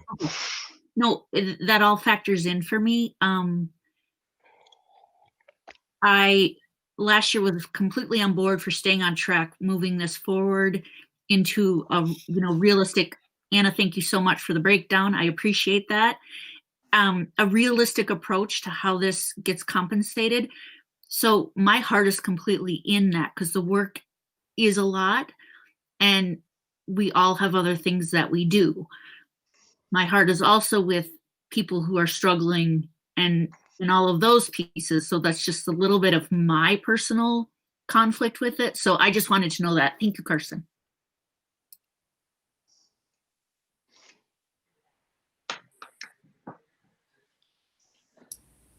Would someone like to make a different motion on the table, to put on the table? Arlen. Madam Chair, I move that we raise the pay for all board members $200 per year and leave the per meeting and the officer pays as we were in the past. All right. Do I have a second? This is Anna. I'll second. Thank you, Anna. So the motion on the table is to raise pay by $200 per position per year and keep the $30 per meeting for the negotiators. Made by Arlen, seconded by Anna. Any other discussion? Arlen, can I just ask you to clarify your motion? Because I wrote down something different. Yeah, you can clarify it, and then I was trying to speak here too, and I haven't figured out how to make my mouse work right here. So go ahead, ask for your clarification. So were you suggesting $3,200 for board members?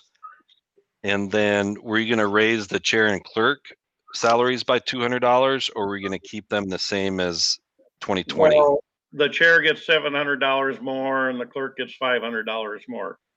Gotcha. Thank you. Our meeting for negotiation stays in effect as the way I intended it. Perfect. Thank you, Arlen. Madam Chair, if I may, I'd just like on discussion to add one comment here. I mean, we're looking at percentages on the other end, one end. On the other end, what this cost is to the district at $200 per member is $1,400 per year. So. Thank you. So as I understand the motion, it's $200 per position per year. Seconded, made by Arlen, seconded by Anna. Any other discussion? Seeing none, we'll start the roll call vote with Mr. Bryan. No. Ms. Buck. No. Mr. Derricks. Yes. Ms. Ostendorf. Yes. Ms. Tower. No. Ms. Tift. Aye. Chair votes aye, so that passes 4-3. All right, next on our agenda is committee objectives and assignments. As I mentioned earlier in the meeting, Pam, Arlen, and I had talked briefly about discussing this in more detail when we have more time. The committee assignments are set by the school board each year, and I've had several conversations with last year's board members about what they would like to see different for this year's committee roles and assignments. And so that's what prompted the discussion with Pam and Arlen about possibly having a special meeting a week from tonight to hammer all of that information out. Now, typically what we've done in the past is the chair talks to the different board members to see what interests they have in terms of committee assignments, and then the board has formally approved the list at a regular meeting. I'm game either way. I just wanted to throw it out there that that's what we've talked about.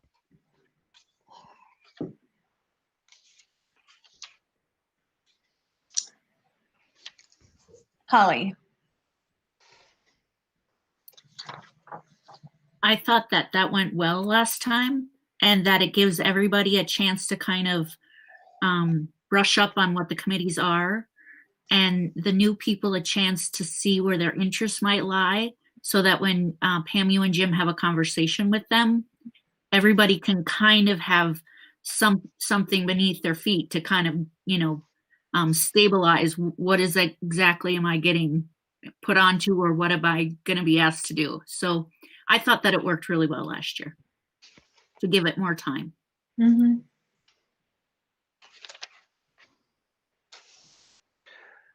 By the way, I'll add in one more comment. During the year, we did agree through board policy to add a teaching and learning committee. So that was not on the 2020 list, but you know, clearly we're here to educate our kids, and so we thought it made sense to add that committee to the committee list. The other thing that we'll need to discuss, and maybe we should do this then next Monday, is tackle the timing of our meetings as well, because we made a significant change last year in when we met with those committees. And we limit them to an hour. Sometimes that's helpful, sometimes that's not helpful, and then we end up having special meetings that we have to have. So all of this would be good to discuss on our meeting next Monday. Jim. Thank you, Madam Chair. Something for the board members to think about too is there's different committees, and some are some liaisons to the different programs or things in the district. It's quite a, you know, if we have like 3 members on a committee, such as, let's just finance, operations, personnel, that's just the first 3 that I happen to print them out just so I have here. You have 3 members of a 7-member board on this committee. I think that's, and I'll just be honest, I think that's a little bit heavy, whereas you have 2 members and maybe an alternate. That way all 3 people don't think they have to be there. And then you have 2 people responding, and then the alternate could be like, I can't make it this meeting. Can you fill in for me? Great. Now you have 2 instead of 3. Because you get down to the vote at the end of the day at the board meeting, you got to find one more person to agree with you out of the other 4. So I'm just counting the numbers, you know, a quorum.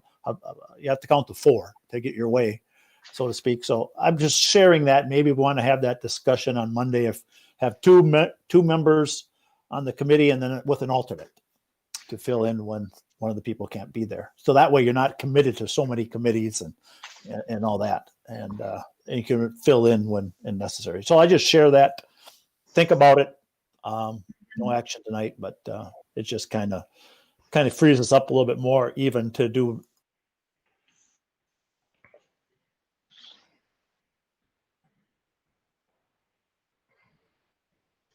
I agree. And you're cutting out there, Jim. Yeah, I hit mute before I'm done talking. Imagine that. I used to have an attorney friend. He's a great friend of mine. He said, Jim, I used to get paid by the word, whether I wrote it or spoken. Here, I took myself away on that. So, but no, and I just wanted to share that. Think about it, to see what you all think, and you know, and it gives us an opportunity on Monday to talk about it. Now I'm going to mute. And in between now and Monday for the 3 new board members, if you would like to know more about each of those committees, it's listed there who has been on them and served in the last year. So just reach out to those folks that have been on some of those committees if you'd like more information about what it is, what you do, how much of a time commitment it is. And I'm sure any of us would be happy to answer those questions for you. So it sounds like we'll move we're not going to have any action of the committee assignments this time. So then we can move on to the next item on our agenda, which is the official newspaper. Yes. Go ahead, Go ahead, Jim. We have one newspaper in Red Wing, on the Red Wing School District. I make a motion to adopt the Republican Eagle as our official newspaper for Red Wing I'll School District. second that. Motion made by Jim, seconded by Holly. Any other discussion? Seeing none, then we will start the voting with Ms. Buck, Aye. Mr. Derricks, Aye. Ms. Ostendorf, Aye. Ms. Tower, Aye. Ms. Tift, Aye. Mr. Bryant, Aye. and chair votes aye. So that passes 7-0. Thank you. Depositories is the next agenda item.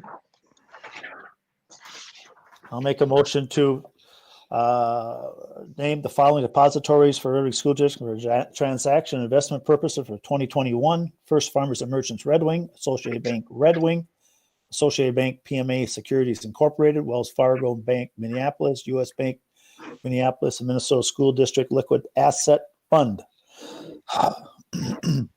I'll second, Jennifer. Thank you. Any other discussion?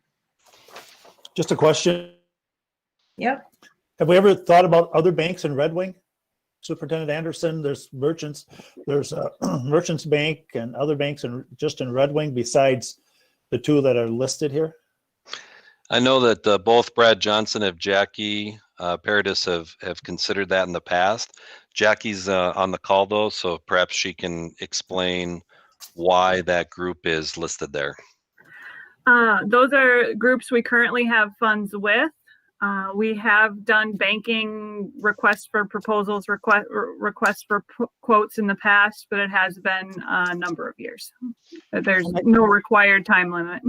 Right, and I think we should probably send something out here in the first quarter this year to see what rates are pretty poor right now. I mean, let's be honest, but we might get something attracted by if we don't ask, we don't find out. So, right.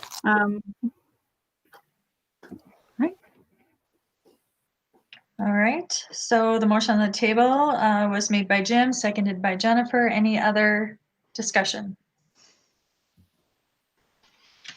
All right, we'll start the roll call vote, this time with Mr. Derricks. Aye. Ms. Ostendorf. Aye. Ms. Tower. Aye. Ms. Tift. Aye. Mr. Bryant. aye. Ms. Buck. Aye.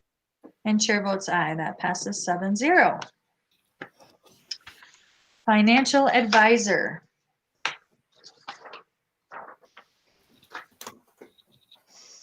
Sounds like yep, go ahead.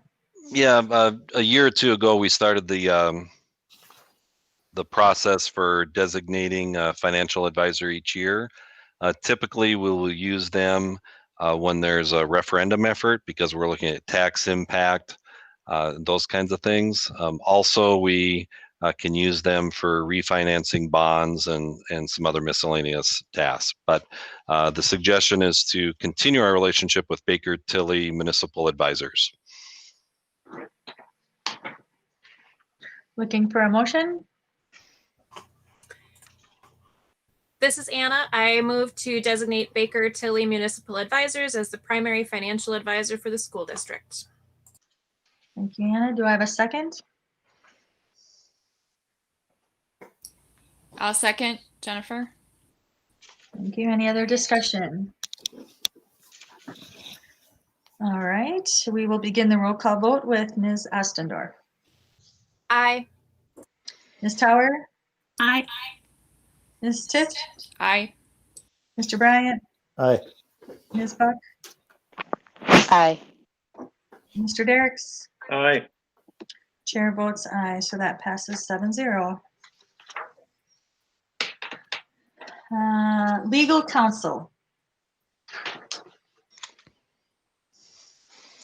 We've had two motions in the recent past as far as our legal counsel. First is the motion to designate the law firms to handle business on behalf of the school district.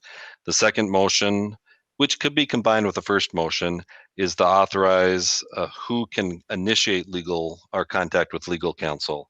Currently, we have that as a superintendent, business manager, and board chair.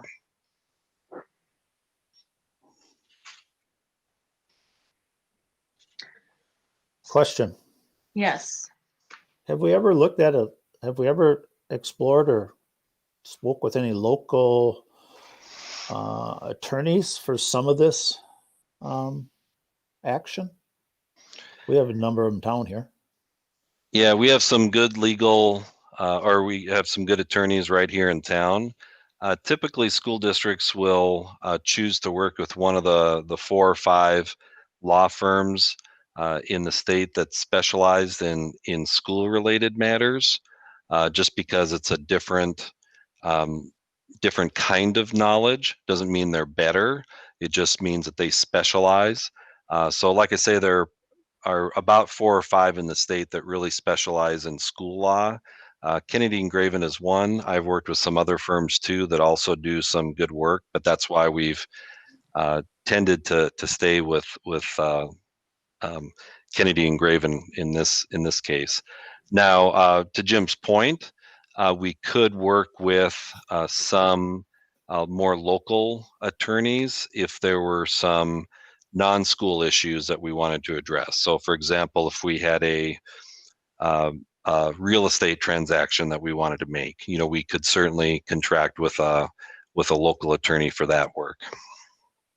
Yeah, and I just bring it up. I'm not saying we should change it for tonight, but I think during the year, maybe as the finance chair could request that we can at least have a conversation with them to see what their expertise is. I'm not saying all of it is there because there's 2 different parts of that motion. I just think it's good to do business with those, support those that support you is what I really strongly believe that no matter what I do.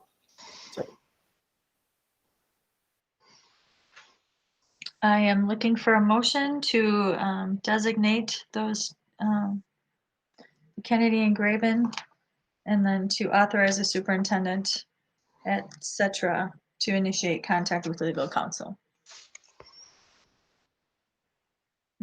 Arlen? Good. Remember to turn my mic on first. I move to designate the law firm Kennedy and Graven as the primary legal advisor for the school district, and O'Meara, Lear, Wagner, and Cole as the legal advisor for matters affiliated with the Office of Civil Rights.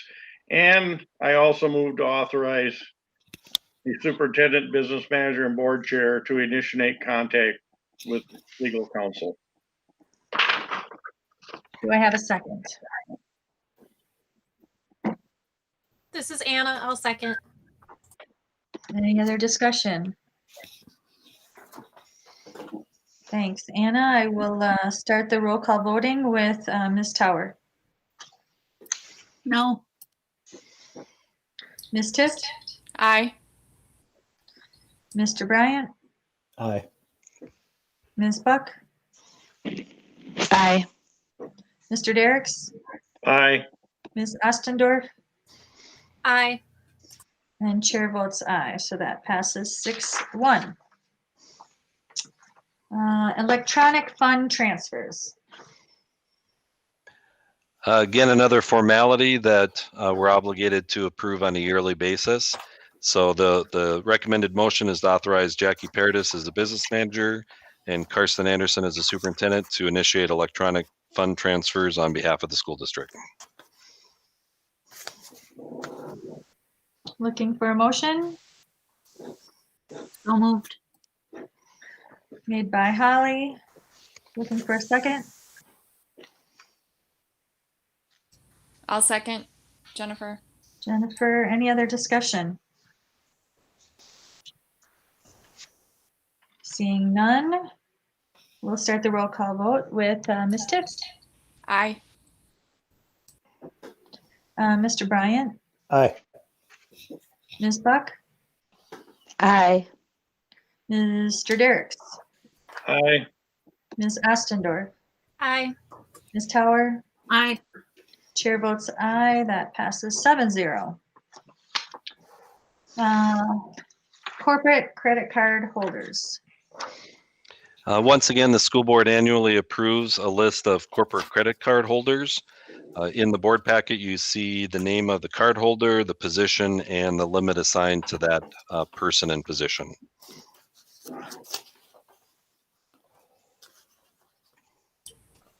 I move to approve the list of credit card holders as presented. Made by Jennifer. Do I have a second? This is Anna. I'll second. All right, any other discussion? Madam Chair, I was in the queue before the motion, but I'll I'm sorry. just now. These are the current card holders, I believe, but I think there's one already in error with Min Martin Oaks. I don't believe she should be carrying a credit card any longer as she retired. And the card should kind of go with the position. So not necessarily the person. I'm not quite sure if there's a way that the person in each of these positions has these amounts without their names listed here. I think there's going to also be another change coming in the near future on a card holder. I'm just putting that out there. Yeah, I think that's a very good point, Arlen. Min did retire from the district as of December 31st. So, Jackie, do you think the logical thing would be to have Brittany, or just eliminate that entirely, because Brittany Keel is already the preschool coordinator and has a credit card? I talked to Dawn about this before I put together this agenda item. And since Min is still working part-time, she thought Min should hold her card until she fully retires.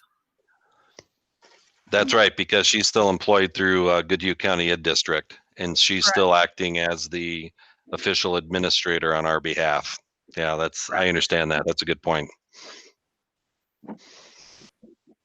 If there are, Jackie, if there are other changes, for example, if someone retires or resigns, then have we gone back to the school board to approve a particular card holder and that person's position and limit?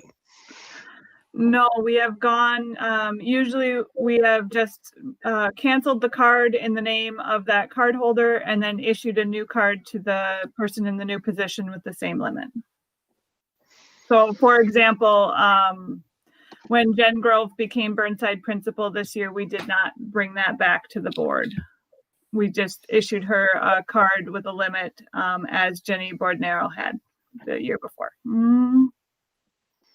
So what you're saying is the position and the limit is the same, but the card holder name might change. Correct, as the person in that position changes. Madam Chair. Yes.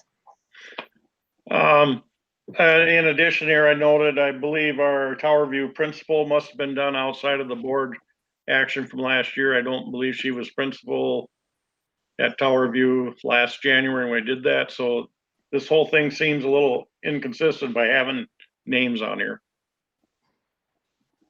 Go ahead, Holly. I was just gonna say, it was me, then Jim, then Arlen, but then I saw Nikki's hand raised. Nikki, are you still in there? Oh no, Holly, that was a long time ago. Okay, that's what I was trying to figure out. I just saw Arlen's little hand pop up. So then I'm like, well, how do the hands go down? Okay, I was gonna say that I was just gonna say to Jackie, check with Dawn on what that procedure was. So that's all I was gonna say. You can take me out of the queue. Thanks, Holly. Jim? Thank you, Madam Chair.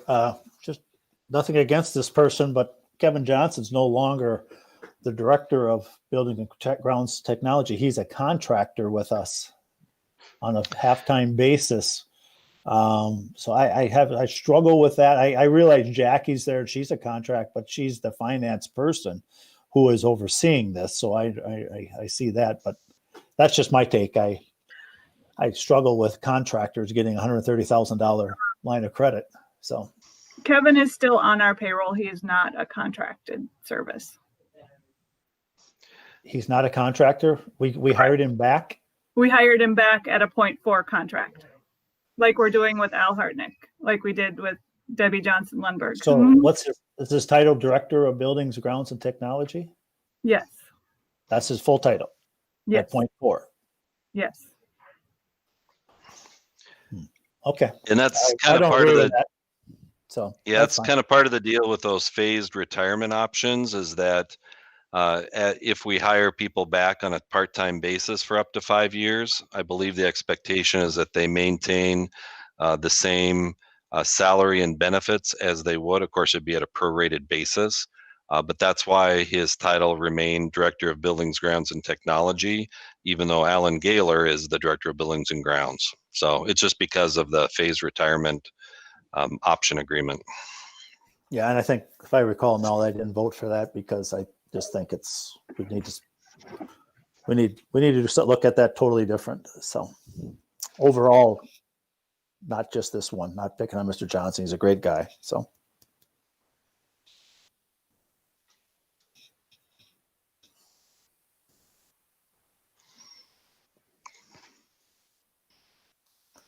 Harlan, you're in there next, aren't you? I'm talking to myself. Sorry I about don't that. know if I did something again or not. I thought I was done there. I spoke my piece on Tower View not being the person that we approved last year, and so I just can't vote for this motion with these names unless they're going to come back anytime we change a name holder. I'd rather see this come through with just each one of these positions. The person in that position would have that card, and then it gets renewed each year on the amounts. Yes. Other discussion? Well, the motion on the table is to approve the list of credit card holders as presented, made by Jennifer, seconded by Anna. Any other discussion? Well, then we will take a roll call vote, starting with Mr. Bryant. No. Ms. Buck. I'm gonna go with no on this one. Mr. Derricks. No. Ms. Ostendorf. Yes. Ms. Tower. No. Ms. Tift. Aye. And Chair would vote aye. So that fails 4-3.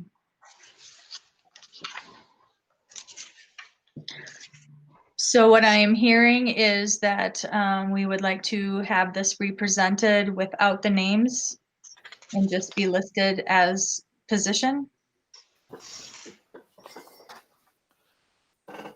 Is that correct? Well, I think that's part of it. I think the other thing is the amounts are all over the board for different people. And we gave Alan Gaylor the position of grounds and building, but he's got way less authority than somebody that's 0.4. So I don't think that's something we didn't intend to do. I think it's just an oversight on our part here. So, and some other things on there that, yeah, I'm fine with not the names, but I think the whole thing needs to be looked at because this is the same thing for the third year in a row, the same amounts on there. So maybe we need to look at it to see what we have for limits available. So. I would agree with Jim. I get that I'm new here and stuff, but something just tells me I'd like to dive deeper on this and get a little better understanding. Arlen? Yeah, I'm not opposed to the list per se with the names if they're accurate at this time. But if we're going to do this, we need to be consistent. And if we approve this way with the name, then every time there's a name change on a position, it should come to the board. So it's a matter of procedure. If we're going to do it one time of the year and not follow through the rest, somebody can arbitrarily decide to change it because position changed. Let's figure it out and do it one way or the other. Either do it by position or else every time there's a change with the card holder and that thing, let's bring it to the board in a consent agenda or whatever it is. So that's why I voted no, is we have to, if we're going to approve it now, if something changes in the middle of the year, then we need to make that change as a board also. I agree. Is this something that we can act on at our next meeting? Oh, yeah, sorry. Oh, I'm sorry, Holly. What I was going to propose is that the finance committee take a look at it and help organize it a little bit and talk it through and then bring it back to the board. Is that amenable with everyone? That seems good for me. Should I make a motion to do that? Or is everybody okay? I'd like to make a motion that the credit cards and all of the people that are tied to the credit cards be reviewed at the next finance committee, and then the committee makes a recommendation on how to streamline this a little more clearly and a little bit more user-friendly. Second. Made by Holly, seconded by Jim. I see Arlen's name in the queue. Thank you. I want to make sure that we, by what we just done, do not kill our credit cards so they can continue functioning and doing their job at the present time. If that can be done, then I'm okay with going to the finance committee. But if not, then I'd like some input from Carson and Jackie. Are we able to continue functioning during this time? I can also amend it to say keep it as is. Right now, the motion, keep it as is. Point of order. Can we get a response from Carson and Jackie if we can continue functioning because of that motion that was not done? Jackie, what are your thoughts about the expectations of first the credit card company as well as anything with state law? We can continue functioning as is. Of the 3 school districts I serve right now, and of the ones I've served in the past, this is the only district that are actually has a physical approval of the credit card holders at the board level. So this isn't even brought before the board in any other district? None that I have worked with in the past. And is there a reason why this is on our agenda? Like, where did this originate from? Well, I'm trying to remember if I initially brought this to the school board 10 years ago or not. I just can't remember. I do think it's a good thing to do because of transparency, because then we know that who is authorized to pursue the credit card transactions. You know, we can better monitor who does what. You know, so I think it's a good thing to do, but you know, certainly, you know, Holly's suggestion, we could certainly amend the motion if Jim was also agreeable to keep this list as it is until the finance committee has a chance to review it and, you know, make a recommendation to the board. Or we could do what Arlen said and just approve it by position and amount, or, you know, include the name of the place or credit card holder, but then bring that back whenever there's a change.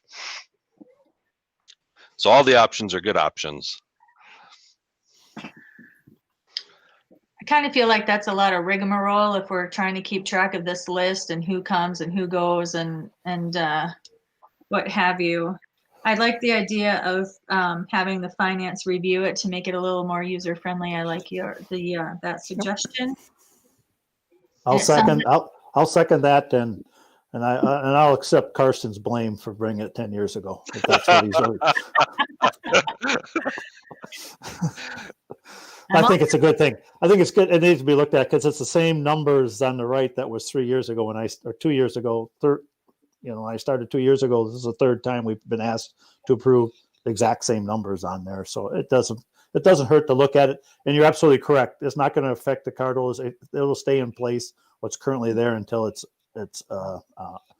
amended. So good. Holly, you're in the queue. Yeah, I was just going to say all of the above. I think it's a good idea to do it. I understand that it seems like a little too much, but we have so much influx within our district office who manages what pieces in 0.5, 0.4, 0.3.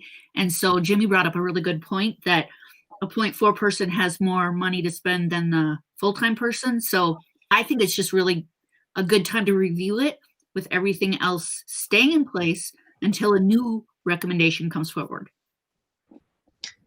So If the, there's a new recommendation. yeah. So your motion was to bring this list back to be reviewed by the finance committee. And Jim seconded that. Do I have that correct? Yes. Okay. So we will vote. Any other discussion? All right, we'll vote on that starting with Ms. Buck. Aye. Mr. Derricks. Aye. Ms. Ostendorf. Aye. Ms. Tower. Aye. Ms. Tift. Aye.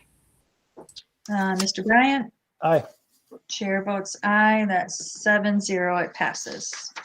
So thank you to the Finance Committee for digging in on that. The next item is upcoming meetings and future topics. We will be meeting on Thursday at 6 o'clock. We'll be meeting next Monday at 6 o'clock. And then the following Monday, the 18th at 6 o'clock. Any other meetings we'd like to highlight right now? Future topics we'd like to discuss? Oh, go ahead. Actually, the meeting is on the 19th, not Sorry, the 18th. Yes, thank you. My apologies. Any other? Madam Chair, Yep, I see you. I assume any committee meetings or whatever, most of them are not going to take place until we get this figured out. And if there are people on certain positions, they'll continue on, like Ed District and different things, until something is approved. Yes, that is my understanding. Yep. Jennifer. I just had a question about the workshops. How is it determined what the topics will be and what we discuss? That's a great question. We would just ask that if there's something that you would like to learn more about or dive deeper into, we keep a rolling list of that. So let myself or Jim or Superintendent Anderson know of those things. And we can discuss that a little bit more next Monday and start prioritizing those ideas of what we'd like to learn more about and discuss. Jim. Did you raise your hand, Jim? Or did he leave? Where'd you go? I think.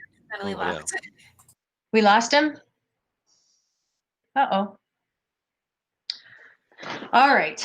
Any other? Well, I missed you, Jim. Here he's back. Jim, we missed you. But you're still on mute.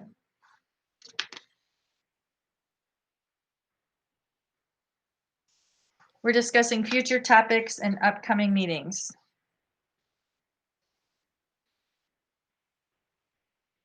But we've lost your sound. I'm on. Okay, there it is. Now I'm back. Can you hear me? Yes. Thank you. I hit my mistake. Old guy like me hitting the wrong button on a computer is dangerous. So my comment was going to be, and I missed part of that because it was my error. If we have a list, Board Member Tiff mentioned how to get what to be talked about. Maybe you talked about this. Could we supply a list to everybody what's currently on that list so we can build on that down the road? So why don't we submit that out before our next meeting, and we can put that on the 11th if that's a special meeting. Otherwise, let's put it on there so people can see what's there at least, and maybe it generates some thoughts. So I'll see if I hit the right button now. No, that's a good one. Carson, can you put that on the agenda for the 11th, that we will discuss future workshop topics? Sure. In fact, we already have a working list, so we can start with that. And then I can add that to the meeting on the 11th, plus any other topics that people may email us between now and then. That would be great. What we'll probably do for the 11th, if you're okay with it, is to have three topics. One would be committee assignments. The other would be a list of workshop topics. And then if you're okay with it, I'd like to also add just a return to school as a placeholder just in case. It's always better to get that announced as early as possible in case we really have to do something on Monday. Hopefully we'll wrap it all up on Thursday, but you never know. Sounds good. Well, our final piece on our agenda then is an adjournment. Looking for a motion to adjourn. So moved. Holly, Second. seconded by Jim. We'll start the roll call vote with Mr. Derricks, Aye. Ms. Ostendorf, Aye. Ms. Tower, Aye. Ms. Tift, Aye. Mr. Bryant, Aye. Ms. Buck. Aye. Chair votes aye, and it is 8:46, and we are adjourned. And just one more congratulations to Jennifer and Anna and Nikki for joining us, and you've successfully gone through your first meeting. Yay! Yay, welcome Yay. everybody. It was awesome. Now we'll see if they come back for the next one, right? That's right. That's right. We just moved. Have a good night. Happy New Year. Take care. Bye. Bye. Bye.